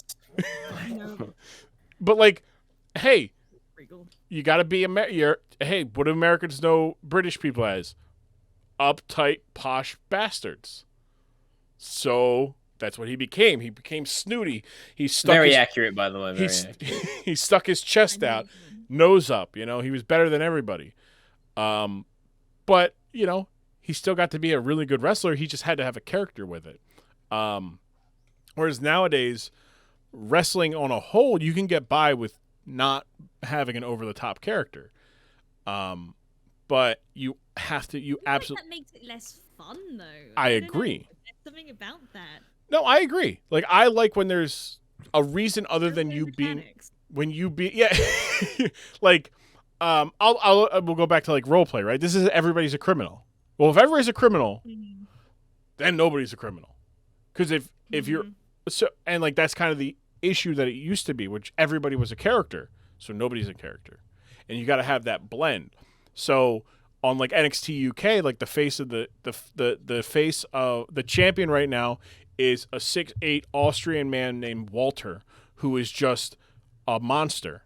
Like his gimmick is that he is pure wrestling. He doesn't cheat to win. He's a bad guy because he looks at everybody else as disrespecting his ring. And he's I think I need to start watching NXT UK. Look, if that's what you take from this, it's a lot of fun. I also don't think he'll ever get to WWE proper. He might go to like NXT, but as far as he goes, like he's great. And right now his challenger is a loose cannon Russian guy who they had a match in an empty like warehouse studio, and they beat the fuck out of each other in front of like 17 people. Like thinking between like the production crew and the other wrestlers that were there for the taping. And that might be on the low end, but like they beat the fuck out of each other for like half an hour. And it was a great match. But like they are just like that. But you still have Tyler Bate, who is this young, handsome, he's strong. He's a big, strong boy, even though he's like maybe like 5'11", 6 foot. His tag team partner is Trent Seven, and they call by Mustache Mountain. That's good. Right? Like, and then you have like the women wrestlers are just as good. And that's the other part that has been great about wrestling, has just been this evolution from what we saw today, which was over-the-top, cartoony nonsense, at the very least. Some problematic, depictions of a culture that nobody involved really understood, on the worst hand, to these incredible athletes who are also defined characters. So now it's like, okay, you can't be the Ultimate Warrior. You have to be able to work. Like the closest to Ultimate Warrior in the last couple of years has been the wrestler Braun Strowman, who is 6'10", 420 pounds. He's a former power lifter. And he just yells that people are going to get these hands, and that he's not finished with people. Get these hands. But he's just a big dude, and he runs through people, and people love it. It's the same idea as this guy is just a big bastard beating people up. But he could outwork the Ultimate Warrior on Warrior's best day, because Warrior literally would get out of breath running down to the ring. And this guy can wrestle for 20, 25 minutes. So it's a very interesting like look at like the 90s to like wrestling, and it's interesting like having your guys' perspective. I know I'm ranting about it, but like it's interesting to have your guys' perspective on that, of like, okay, that sounds interesting. And this is your punishment. You listen to me rant for fucking Mr. Blobby, who's I'm looking at still with a little balloon dick. The balloon dick keeps staring at me as well. I don't. Like, oh, why does he have Why does he only have a bottom row of teeth? Bear, what did you do? What did I do? What? This is your fault. Oh, no, my fault. No. Yes. If it's no, you can either blame me or the entirety of England. Blame the entirety of England. It is on. That's the right choice. I mean, yeah, but I get tired of blaming England for everything. Oh, so you got to blame me? Look, deserved. Yeah, you're the youngest Am I one. You're a child. You're the closest one to liking this thing. Child? You were a child. You're the closest thing. You were a child. I was, but when I was a child, You weren't even born. If we go back 10 years, Yeah. everyone here was a child. I was 19. I'm an adult. That's a child. I'm an adult. That is a teenager, therefore a child. It has not in the eyes of the law, sir. Danger in it. In the eyes of the law of America, it's still child. 16 is. Yeah, I was gonna say. Can you drinky winky alcohol in America when you're 19? No, you can't. Not legally. So therefore, you're a child. Not legally. Yeah. That's valid. I absolutely did. Sorry, FBI. I mean, I didn't. I did. Int. You didn't. Did. Int. You didn't. Did. Int. If you did, I would have to arrest you. You're not a cop. Also, you're not an American cop. That's good. That's even saying roleplay because your cop's British. Yeah. But he's in America. He's in America. No.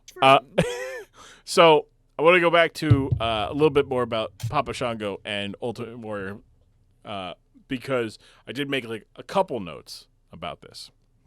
So we talked about the terribleness of the puke scene and that entire segment, right? My favorite. And we talked a little bit about the jacket, right? But we didn't talk about like actually how smart that is. Like, as dumb as it is, there's no other way you get that payoff of the goo dripping down his head, right? And like it happens and he just starts screaming warriors. That's all he says. Like I don't understand I don't know what he meant. He thought people were going to help him with. Like, he's getting into it. I would have hammed that up. I would have been like, oh God, like, you know, like the whole just silent freak out of what the hell is happening. Yeah, right? Like nobody cared. Like I shouldn't even say, like, Mean Gene Okerlund is just still he's holding the microphone up like his normal job. He's like, yeah, that's weird. But hey man, you still got an interview here. Come on. Say something, big fella. That's slightly funny though. The concept of just Gene just like, listen, I don't get paid enough for this shit, but I am being paid, so just interview. You freak out. I see this shit all the time. Fine. Yeah, like fine. I guess you're leaving. Okay, I guess. All right. Well, back to you guys. Like, it's just like the tired news anchor of just like, I'm tired of this shit. I'm gonna retire. Like, and the whole time he's talking about how he's conquered the weakness, and that's one of Warrior's better or more comprehensible promos. I was telling you guys a little bit earlier how his promos never made any sense. He would often talk about like an ultimate power and being a part in the stars, and I said he would snarl a lot. That's like the only one he's never snarled in. And I think it's because he just was uncomfortable. Like, you could tell he wasn't. There was something off about him. Like, I don't think he was really into it as a performer. He was like, I don't really want to do this bit. That's what I mean by I thought that he was doing the whole, you know, like, I'm a little bit nervous about the match because, you know, the guy that I'm going against literally has magical powers. But as said, looking at him and the stuff he's done, I think that's giving him too much credit. That was yeah, he's not that good of an actor. Good acting move, but absolutely not on purpose. When you accidentally do a good thing, you're like, oh wow, that really paid off. Yeah, I meant to do that. Yeah. Hey man, did you try to be unsure? No, I just didn't give a fuck about the segment. Oh, well, hopefully nobody figures that out. Like, it's just like, it was one of those things of like, and like older wrestlers shit on this kind of shit. They're like, that's terrible. Like, that's a disgrace to the sport. And it's like, man, wrestling is a disgrace at this point. Like you've got Ricky the Dragon Steamboat, a man who, as punishment for leaving the company, basically has to wear a karate gi and become a kung fu fighter. You have Tito Santana, who comes out as a matador. You have, Papa Shango, black man. Oh, black man. Let's put a voodoo hoodoo-esque, skull face and, make him a witch doctor. God, and properly act ham it up as well. Like, that was the shaking. Thing. Yeah. Look, that's all. That's him doing the best he like. I always, it's very hard to fault. Like that's not like we were talking about like streamers, right? Like and like trying to figure out where the streamer character ends and the human begins and whatnot. Mm-hmm. And at least with them, like they have 100% autonomy over what they do. Like he's being told, like, "Hey, you're a witch doctor." You say that. Yeah, but that's the thing. You say that, but I've heard like so one of the big things back when we followed like Ricardo Rodriguez and stuff was I remember at one point I think twice actually he put up tweets that got very quickly deleted, which were basically they fucked us over again. Oh yeah, no. Because WWE tell them to do shit and like to do certain character choices and stuff, and it's just like no. Yes. Absolutely not. It just screws them over. So it sounds like they kind of have the illusion of being able to do what they want, but also don't. So there's also that was in like the late 2000s, early 10s. 20 years earlier, there's a little bit more autonomy over your how you perform with wrestling because Vince hasn't become the micromanaging Vince that he is now. Wrestling is like the show is still only being written by 2 or 3 guys because you don't have a weekly live show to write, let alone 2. So the micromanagement isn't needed to be there. It's just Vince going to a guy like Charles Wright going, all right, I want you to be a witch doctor. Like there's a story about, and I've told him, it was actually this past week's Dork Side that was uploaded, talked about Dustin Rhodes going to WWE. He got fired from WCW. He went to WWE, and they said, we've got a character for you. It's called Gold Dust, and he's androgynous.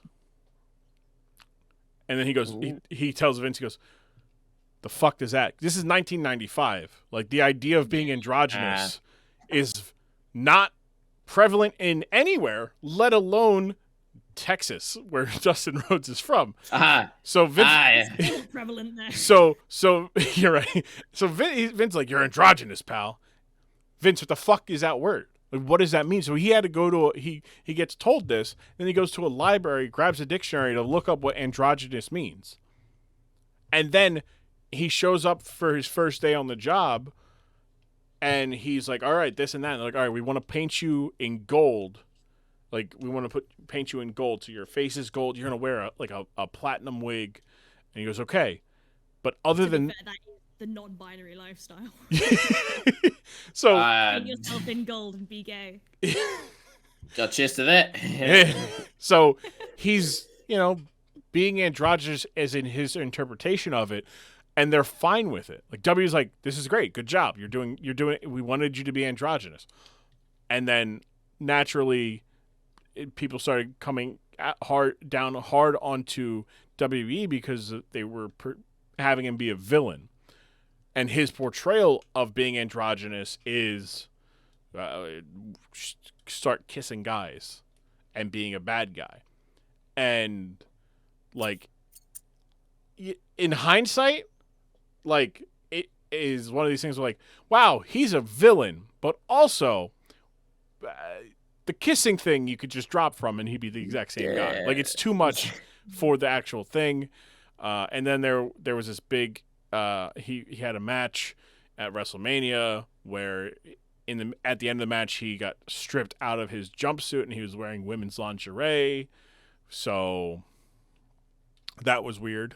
In the sense, and that's not even the weirdest thing from that match, because it's like, why do you need to do that, right? It's weird from the sense of why was that needed for the match? That was too much. Everything else about it is just fine, and that's what a lot of like wrestling's issues with that is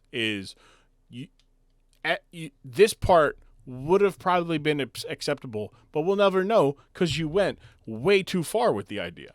Yeah, so like Charles Wright taking things and doing things and making the character taking what he did on the Independents, taking what Vince said to him and taking what he, went and researched about the culture and his limited understanding of it. Cause he didn't spend like years studying it. He spent like maybe 4 weeks, a month, He'd research it though. Yeah. Give him credit for that. No, absolutely. Absolutely. Not a lot of, going to that, they wouldn't. Yeah. And like he even said, he goes, I just wanted to be respectful. Cause that's not, He's like, I'm a biker. Yeah. Like he's like, I know biking. Like he goes, the Soul Taker was just an idea of like, that was my biker name. They called me the Soul Taker because, as a black man in a predominantly white biker gang that hung out with other like exclusively white biker gangs, I had to hold my own, and he did. So, it's not uncommon in a lot of things, even recently. Like, a fun one to us is so Split, really quick. The one the movie that did the incredibly bad dissociative identity disorder representation. Yep. It made everybody seem like they were evil people. There aren't. Blah blah blah blah blah. All of that. And James McAvoy, the guy who played him, actually did research to be respectful. He went into it. The whole thing was like, hey, here's the stigmas. Alters aren't evil. Like, it's not that rare, blah, blah, blah. And, despite all of that, the director still got his way. Correct. The director got to pull off this really offensive stereotype, this really damaging stereotype too. And the issue is that they make it performative. They're making things that are serious topics that shouldn't be performative into something that is performative. And it doesn't matter how much research the actor does. If they're not the director, they might not get their way. Oh, absolutely. And you got to still give them the credit for doing it. Like, Was Tom Holland's about to do the same thing, right? Or is it a different actor? That one. Tom Holland's the one for the recent stuff, but even if he does his research, he's... Yeah, it comes... The characters that they're portraying are fundamentally wrong. Those characters cannot really exist without being somewhat offensive, because the plot of what they're doing with them is the problem. And that's kind of like, just talking about like Papa Shango, like he's a witch doctor, but he is just a continuation of what is, perceived of what voodoo is. Voodoo is this vindictive, magic that isn't like any other magic, aka it's not like white magic. White people are, it's like, because that's how it's always been portrayed. It has never been portrayed as like white people magic are witches and warlocks and Harry Potter, and voodoo is non-whites.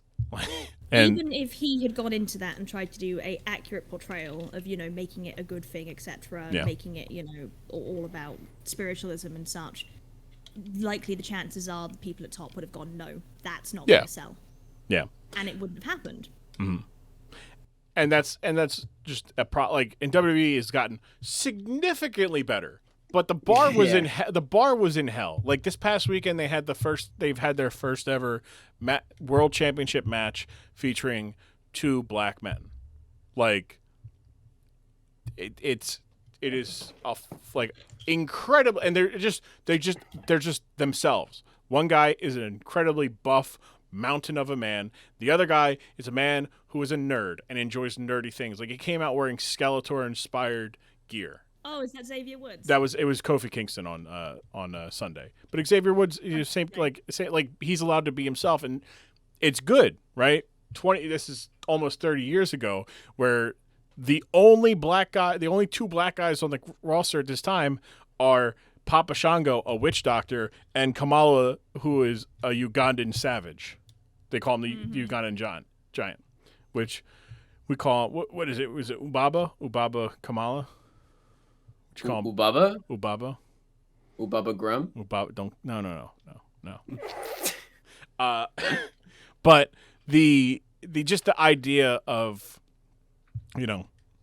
like how things have been handled in wrestling is not good. And Papa Shango is one of the ones that, like, it's not handled well, and yet it's still one of the better ways that they've handled an idea from a culture they don't understand, which is very sad to say. The last thing I wanted to talk about, and we'll make it quick. So we were talking a little bit about how Warrior blended himself into his own character after. So this is before he legally. His name was Jim Hellwig. After this, he goes on to be like very on the opposite side of WWE in terms of like antagonistic to them. He sues them a couple times. He disparages them. He's like, he testifies that Vince McMahon told him to take steroids, I think, or he was involved in the steroid trial. Character or this is the guy. This is Ultimate Warrior. Okay.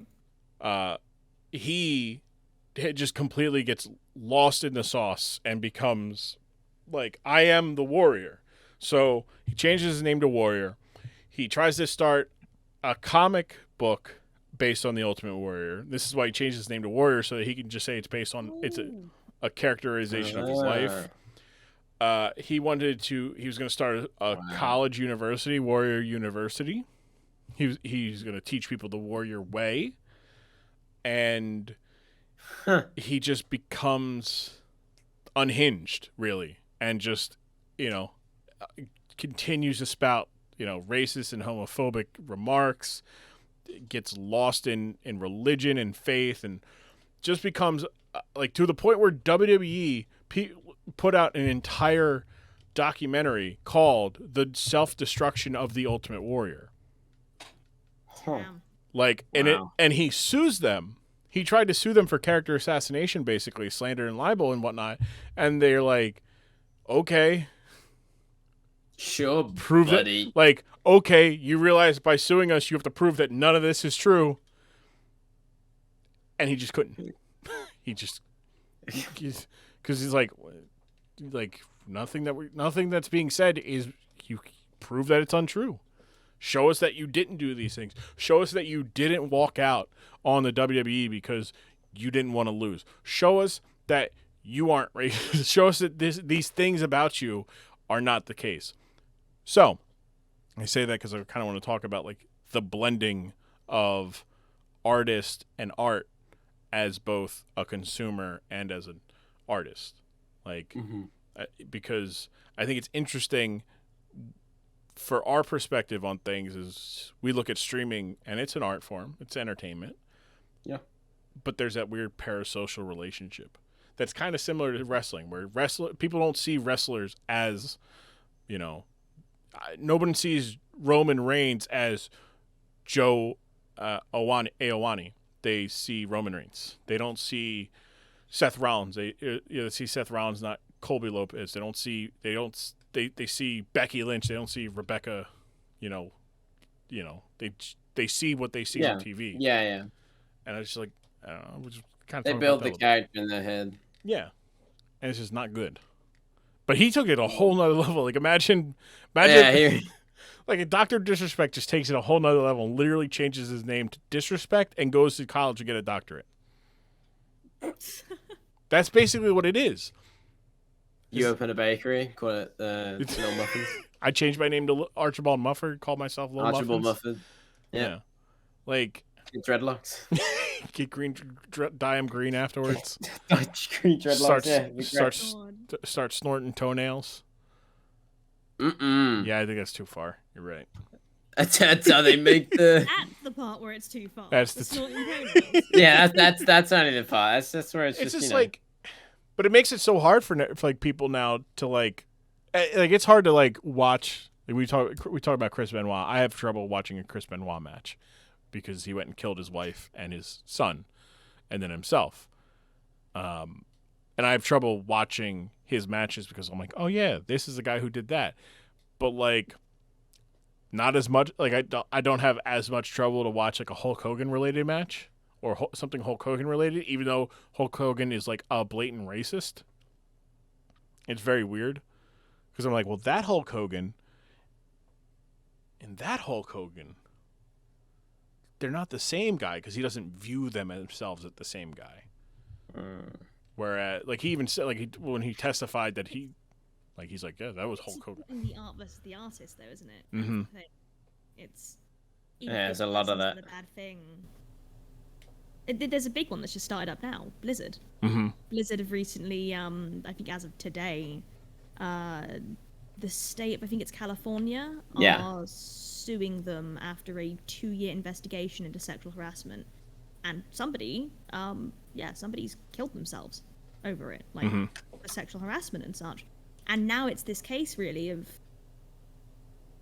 you don't want to support that. It doesn't matter how much you love it. Like, is it okay to support Blizzard at that point? It's like, not really. No, I would say. Some people argue that it is.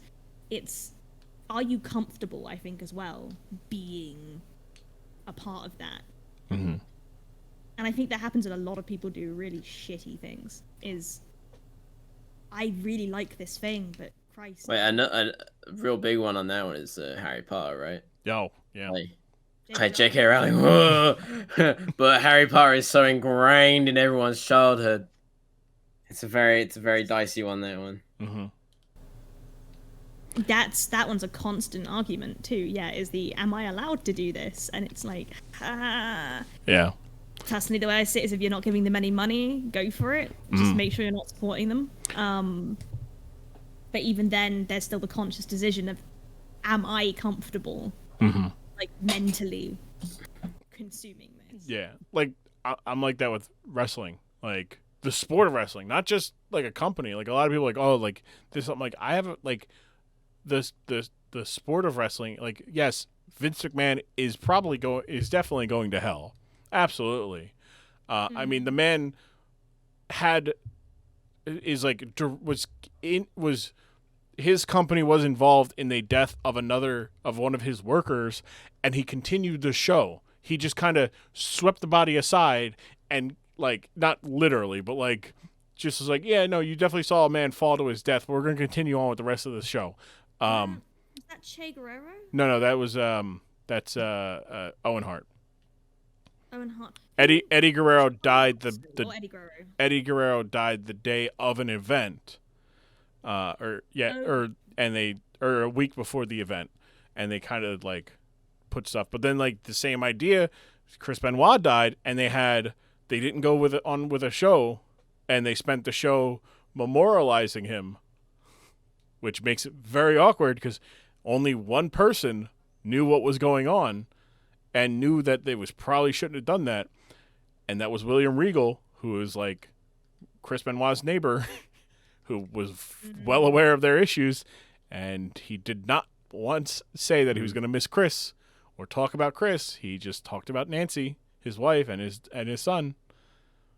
Which is the correct thing to do when somebody does what he did. It's correct. Like but they didn't know about that.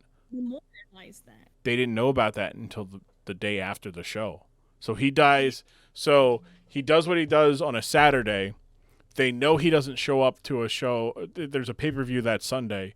He doesn't show up to it. They have like a they call an audible. They have a different person fill in for him, and it comes out after, like, during the show, that it comes out the Monday after the show, the next day, that Chris Benoit, his wife, and his son were found dead in their home. That's all the police released. So WWE goes, oh God, this is a tragedy. Like we have to honor our guy. Vince McMahon, the week before, was blown up in a limousine, which is a future episode of the Dork Side. Gets into a limousine and it blows up. And fools, future president of the United States, Donald Trump, legitimately called the McMahons to see if Vince had actually died. Wow. Yeah. And then he had to come back. So a week later, he appears on TV after being kayfabe dead, and was like, some things are bigger than stories, and blah, blah, blah, blah, blah. And was talking about like Chris Benoit, and they spent 2 hours eulogizing him, and in memory of and stuff like that. They canceled the show and whatnot, and the next morning, Atlanta police are like, yeah, so we found he killed them both and then killed himself. And they're like, well, That's fuck. Like I think that's the only Raw that is not available on the WWE Network or Peacock. Like, you can't find that Raw. They're like, yeah, that one's not seeing the light of day ever again. But there's obviously people who recorded it and whatnot. I think there's certain footage you've got to. I mean, like, they did cut the cameras on Sorry, you literally just said his Owen name. Hart. Owen Hart as well, didn't they, when he fell? And I think that footage is no longer available. So that show's available, but there was never live on pay-per-view. So what happened was they were setting him up to do his entrance, and he fell. So the lights are down, but they're not dark. It's not dark. And Owen falls, and he tells, and all this is from like the Owen Hart episode of The Dark Side of the Ring. Owen falls, and they tell him like, "Hey, he's falling," and he tells the referee underneath him to move to get out of the way, because he would have fallen on this man from 45, 50 feet. Definitely would have killed the referee. Head hits the top turnbuckle, and he just goes, and his body is limped right in front of like the announcers, who are not looking up right now. They're this, and then they hear a thud. So they look up and they see Owen Hart's like just there, and one of them gets up and looks at him, and he just comes back and he's like, just shakes his head. So they move him, they take him to a hospital. He's, pretty much dead. He would have died of impact. Yeah. Pretty much. And then, but like it gets worse, right? Because the only way to get him to the back is right through where everybody is. So he goes past all these guys that he's wrestled with, his friends. And then they tell probably his best friend at the time at the company, Jeff Jarrett, to go do a promo talking about how he's going to beat up somebody. After he just saw his friend probably dead. Not good. Definitely not good at the time. I feel like at that point, that's where you cancel the show and go, listen, I know you've all come for this. The show must go on and all that. But, like, that guy's probably dead. And this is why Vince is going to hell. But Vince is not the only person who is a bad person to be in charge of wrestling. Bill Watts was, like, you can say, like, well, he gave opportunity to wrestlers of color. He did it because, like, the only color I care about is green. Like... So he always wanted a token black guy to be at the top of the card, because he got rich off of one, Junkyard Dog, and he just continuously kept looking to make one black man be that guy. Wrestling, Sputnik Monroe literally desegregated wrestling, because he would go to get white people who were at the shows to be mad at him. He wrestled in Memphis and Tennessee. He would go to the black parts of town and befriend the people there. He'd go to the bars, he'd spend money, he'd buy everybody beer and all this stuff, and the black people would love him. And this is all after he showed up to a show one day with a hitchhiker somebody who was going to the show, and Sputnik Monroe, kind of drunk probably, pulled over and said, "Hey, you going to the show?" And he's like, "I would like to, yeah." He goes, "All right, cool, I'll pay for your ticket. You got to drive me there." Just pulls up on this guy on the side of the road, buys him the ticket just so he can get some drunk sleep off.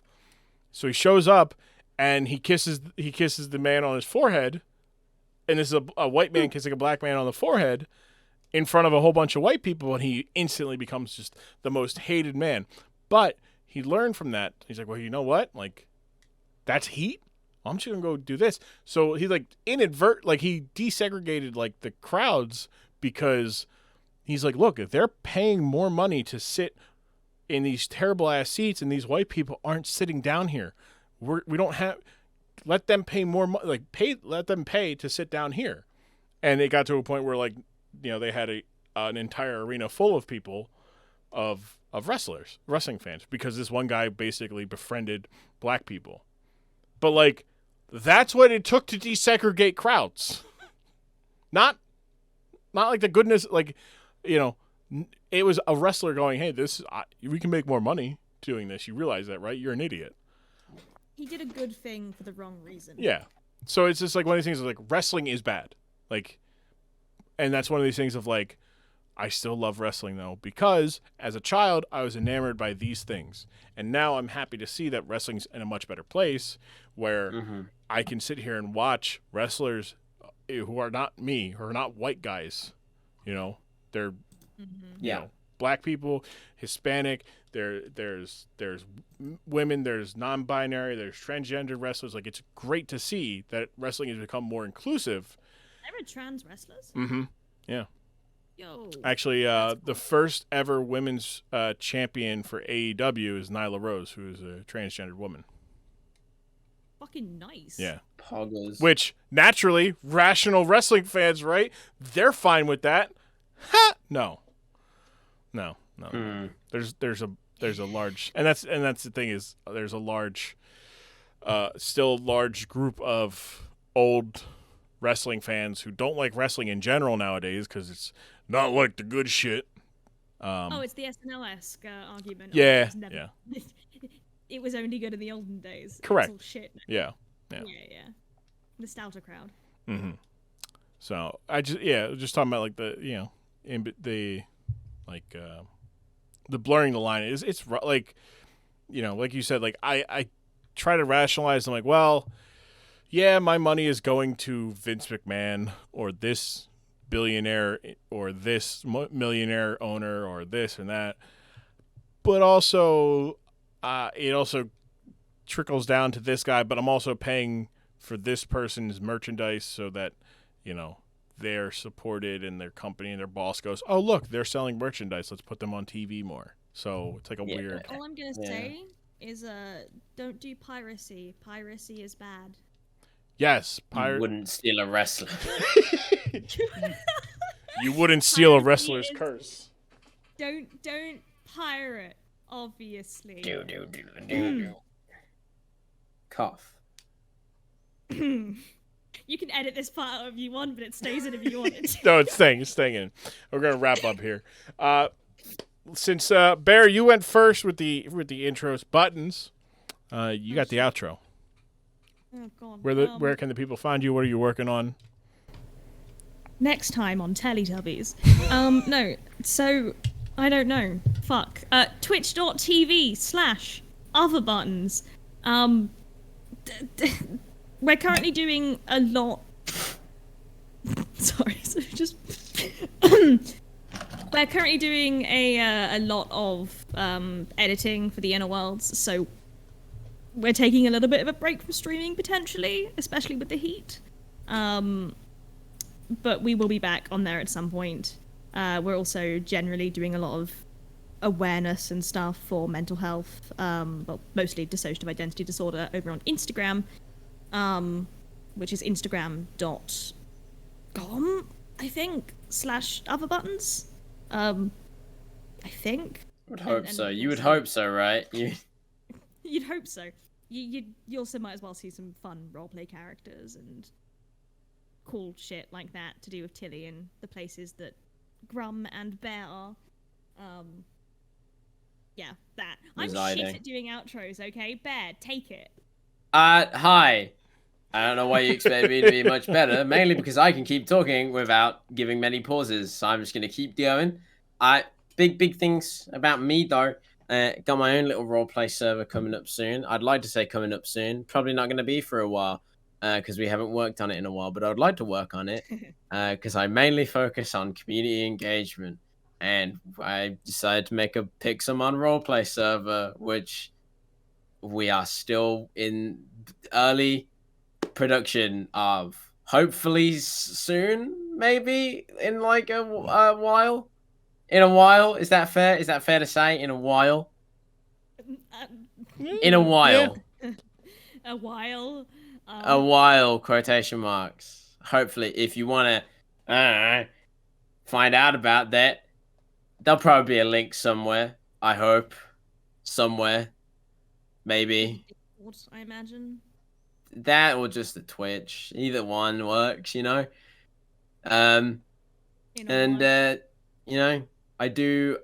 the roleplay thingy sometimes now and again with these two and more. That's everything about me, really. I don't think there's much else about me. What about you, Grumm? You wanna tell us about yourself? Did you guys tell people about your where they can find you on social medias? Did you do that? The Bear everywhere. Not the pen company. everywhere but there. God, I hate that. I love that pen company. Give me sponsorship. We're English, asking us to talk about ourselves, not gonna happen. Yeah, it's probably the worst We're thing. good at that. How about you tell us about yourself, Grumm? You can find me. I'm on Instagram, on Twitter. I am Grumm. The podcast is on Twitter and Instagram at Dorkside Ring. You can find me on Twitter or Twitch, twitch.tv/tgrumm or grumm.tv, where I'm live 3 times a week. Yeah, woo! Yeah. It's just got to self-promote, baby. Self-promote. Yeah, Grumm! Yeah, the podcast is available on Apple, Google Podcasts, Spotify, Apple! Anchor. Woo! Wait, Yes. is Apple one of the ones we're not meant to be supporting? I don't know. Maybe. Probably. We're all rich billionaires in a Yeah. space race. I don't know who's good or who's not. Yeah. So none of them are good. Piracy is bad. Yeah. Being a billionaire is evil. Thank you guys for coming on. I appreciate it.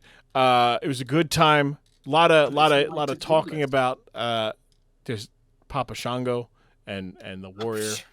Some wrestling talk and Buttons. If you end up watching a little bit of that NXT UK, you let me know. All right. I think you're gonna enjoy it. This is good stuff. Want to see wrestling? Want to see wrestling a bit? Yeah. Because hey, look, like I say, wrestling's a lot more fun when no one takes it serious. Yeah. Yeah, it is. 100. All right. Thank you guys. Mundo. I will have you guys on in the future once more. Hell yeah. Thank you for coming and visiting me on the Dork Side of the Ring. It was a pleasure. Bye. Get out of here. Stop listening to us. I want to thank Bear and Buttons for coming on and gracing us with their presence here on the Dork Side of the Ring podcast. Thank you guys. You guys, love you guys, and I'll see you guys real soon, maybe later this week on Twitch. But definitely you, listener, will see and hear from them again in the future. Thank you guys for hanging out, listening to the podcast. Next week, we're gonna be doing a, I don't want to say it's a crossover, but it's the team up that they never thought would happen. Dork Side of the Ring podcast meets Splash Bros. Splash Bros. We got Hurricane, we got Balin, and we got Scuba next week talking about Steve Austin and the only time he's ever done anything that I feel is really worthy of being on the Dork Side of the Ring that isn't inherently cool. I found it. It's weird.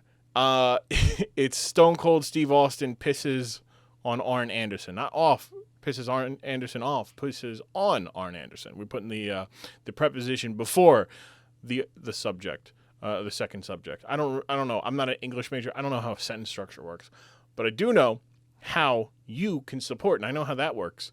You can go to find us on Twitter, Dorkside Ring. You can also take that and put that into the Instagram, Dorkside Ring. Follow us, those 2 places. If you liked what you listened to, hit the plus button, whatever the plus button on the preferred podcast platform of your preference. You can do that. I don't know if you hear my stomach. I'm a little hungry. I'm doing this before dinner. You can go to Apple Podcasts, Google Podcasts, Spotify, Anchor, Castbox. I think we're on. I don't know that. I don't know what that is, but you got that too. Appreciate you guys doing all that. If you're going to Apple though, do yourself and me and this podcast a favor. Leave a 5-star review. Leave it. I'll read it on the podcast, much as like I did today for Dash Thunderstone. I appreciate that once again. And you can follow me on Twitter. I am Grumm. Follow me on Instagram. I am Grumm. Follow me on Twitch, twitch.tv/tgrumm or just grumm.tv, and you'll be good to go. Thank you guys. I will see you guys next week here every Monday. And that's with an asterisk. Every Monday, because sometimes it's a Monday night. But I guess so far it has been every Monday. Look, I'm just rambling here to fill time for of a 2-hour podcast. Don't ask me why. But I appreciate you guys. We will be back next week with Stone Cold Steve Austin and the regrettable actions he took to one Arn Anderson here on the Dork Side of the Ring. Thank you guys for coming out. Remember, wrestling is so much more fun when no one's taking it seriously. I'll see you guys next week. Goodbye. I love you.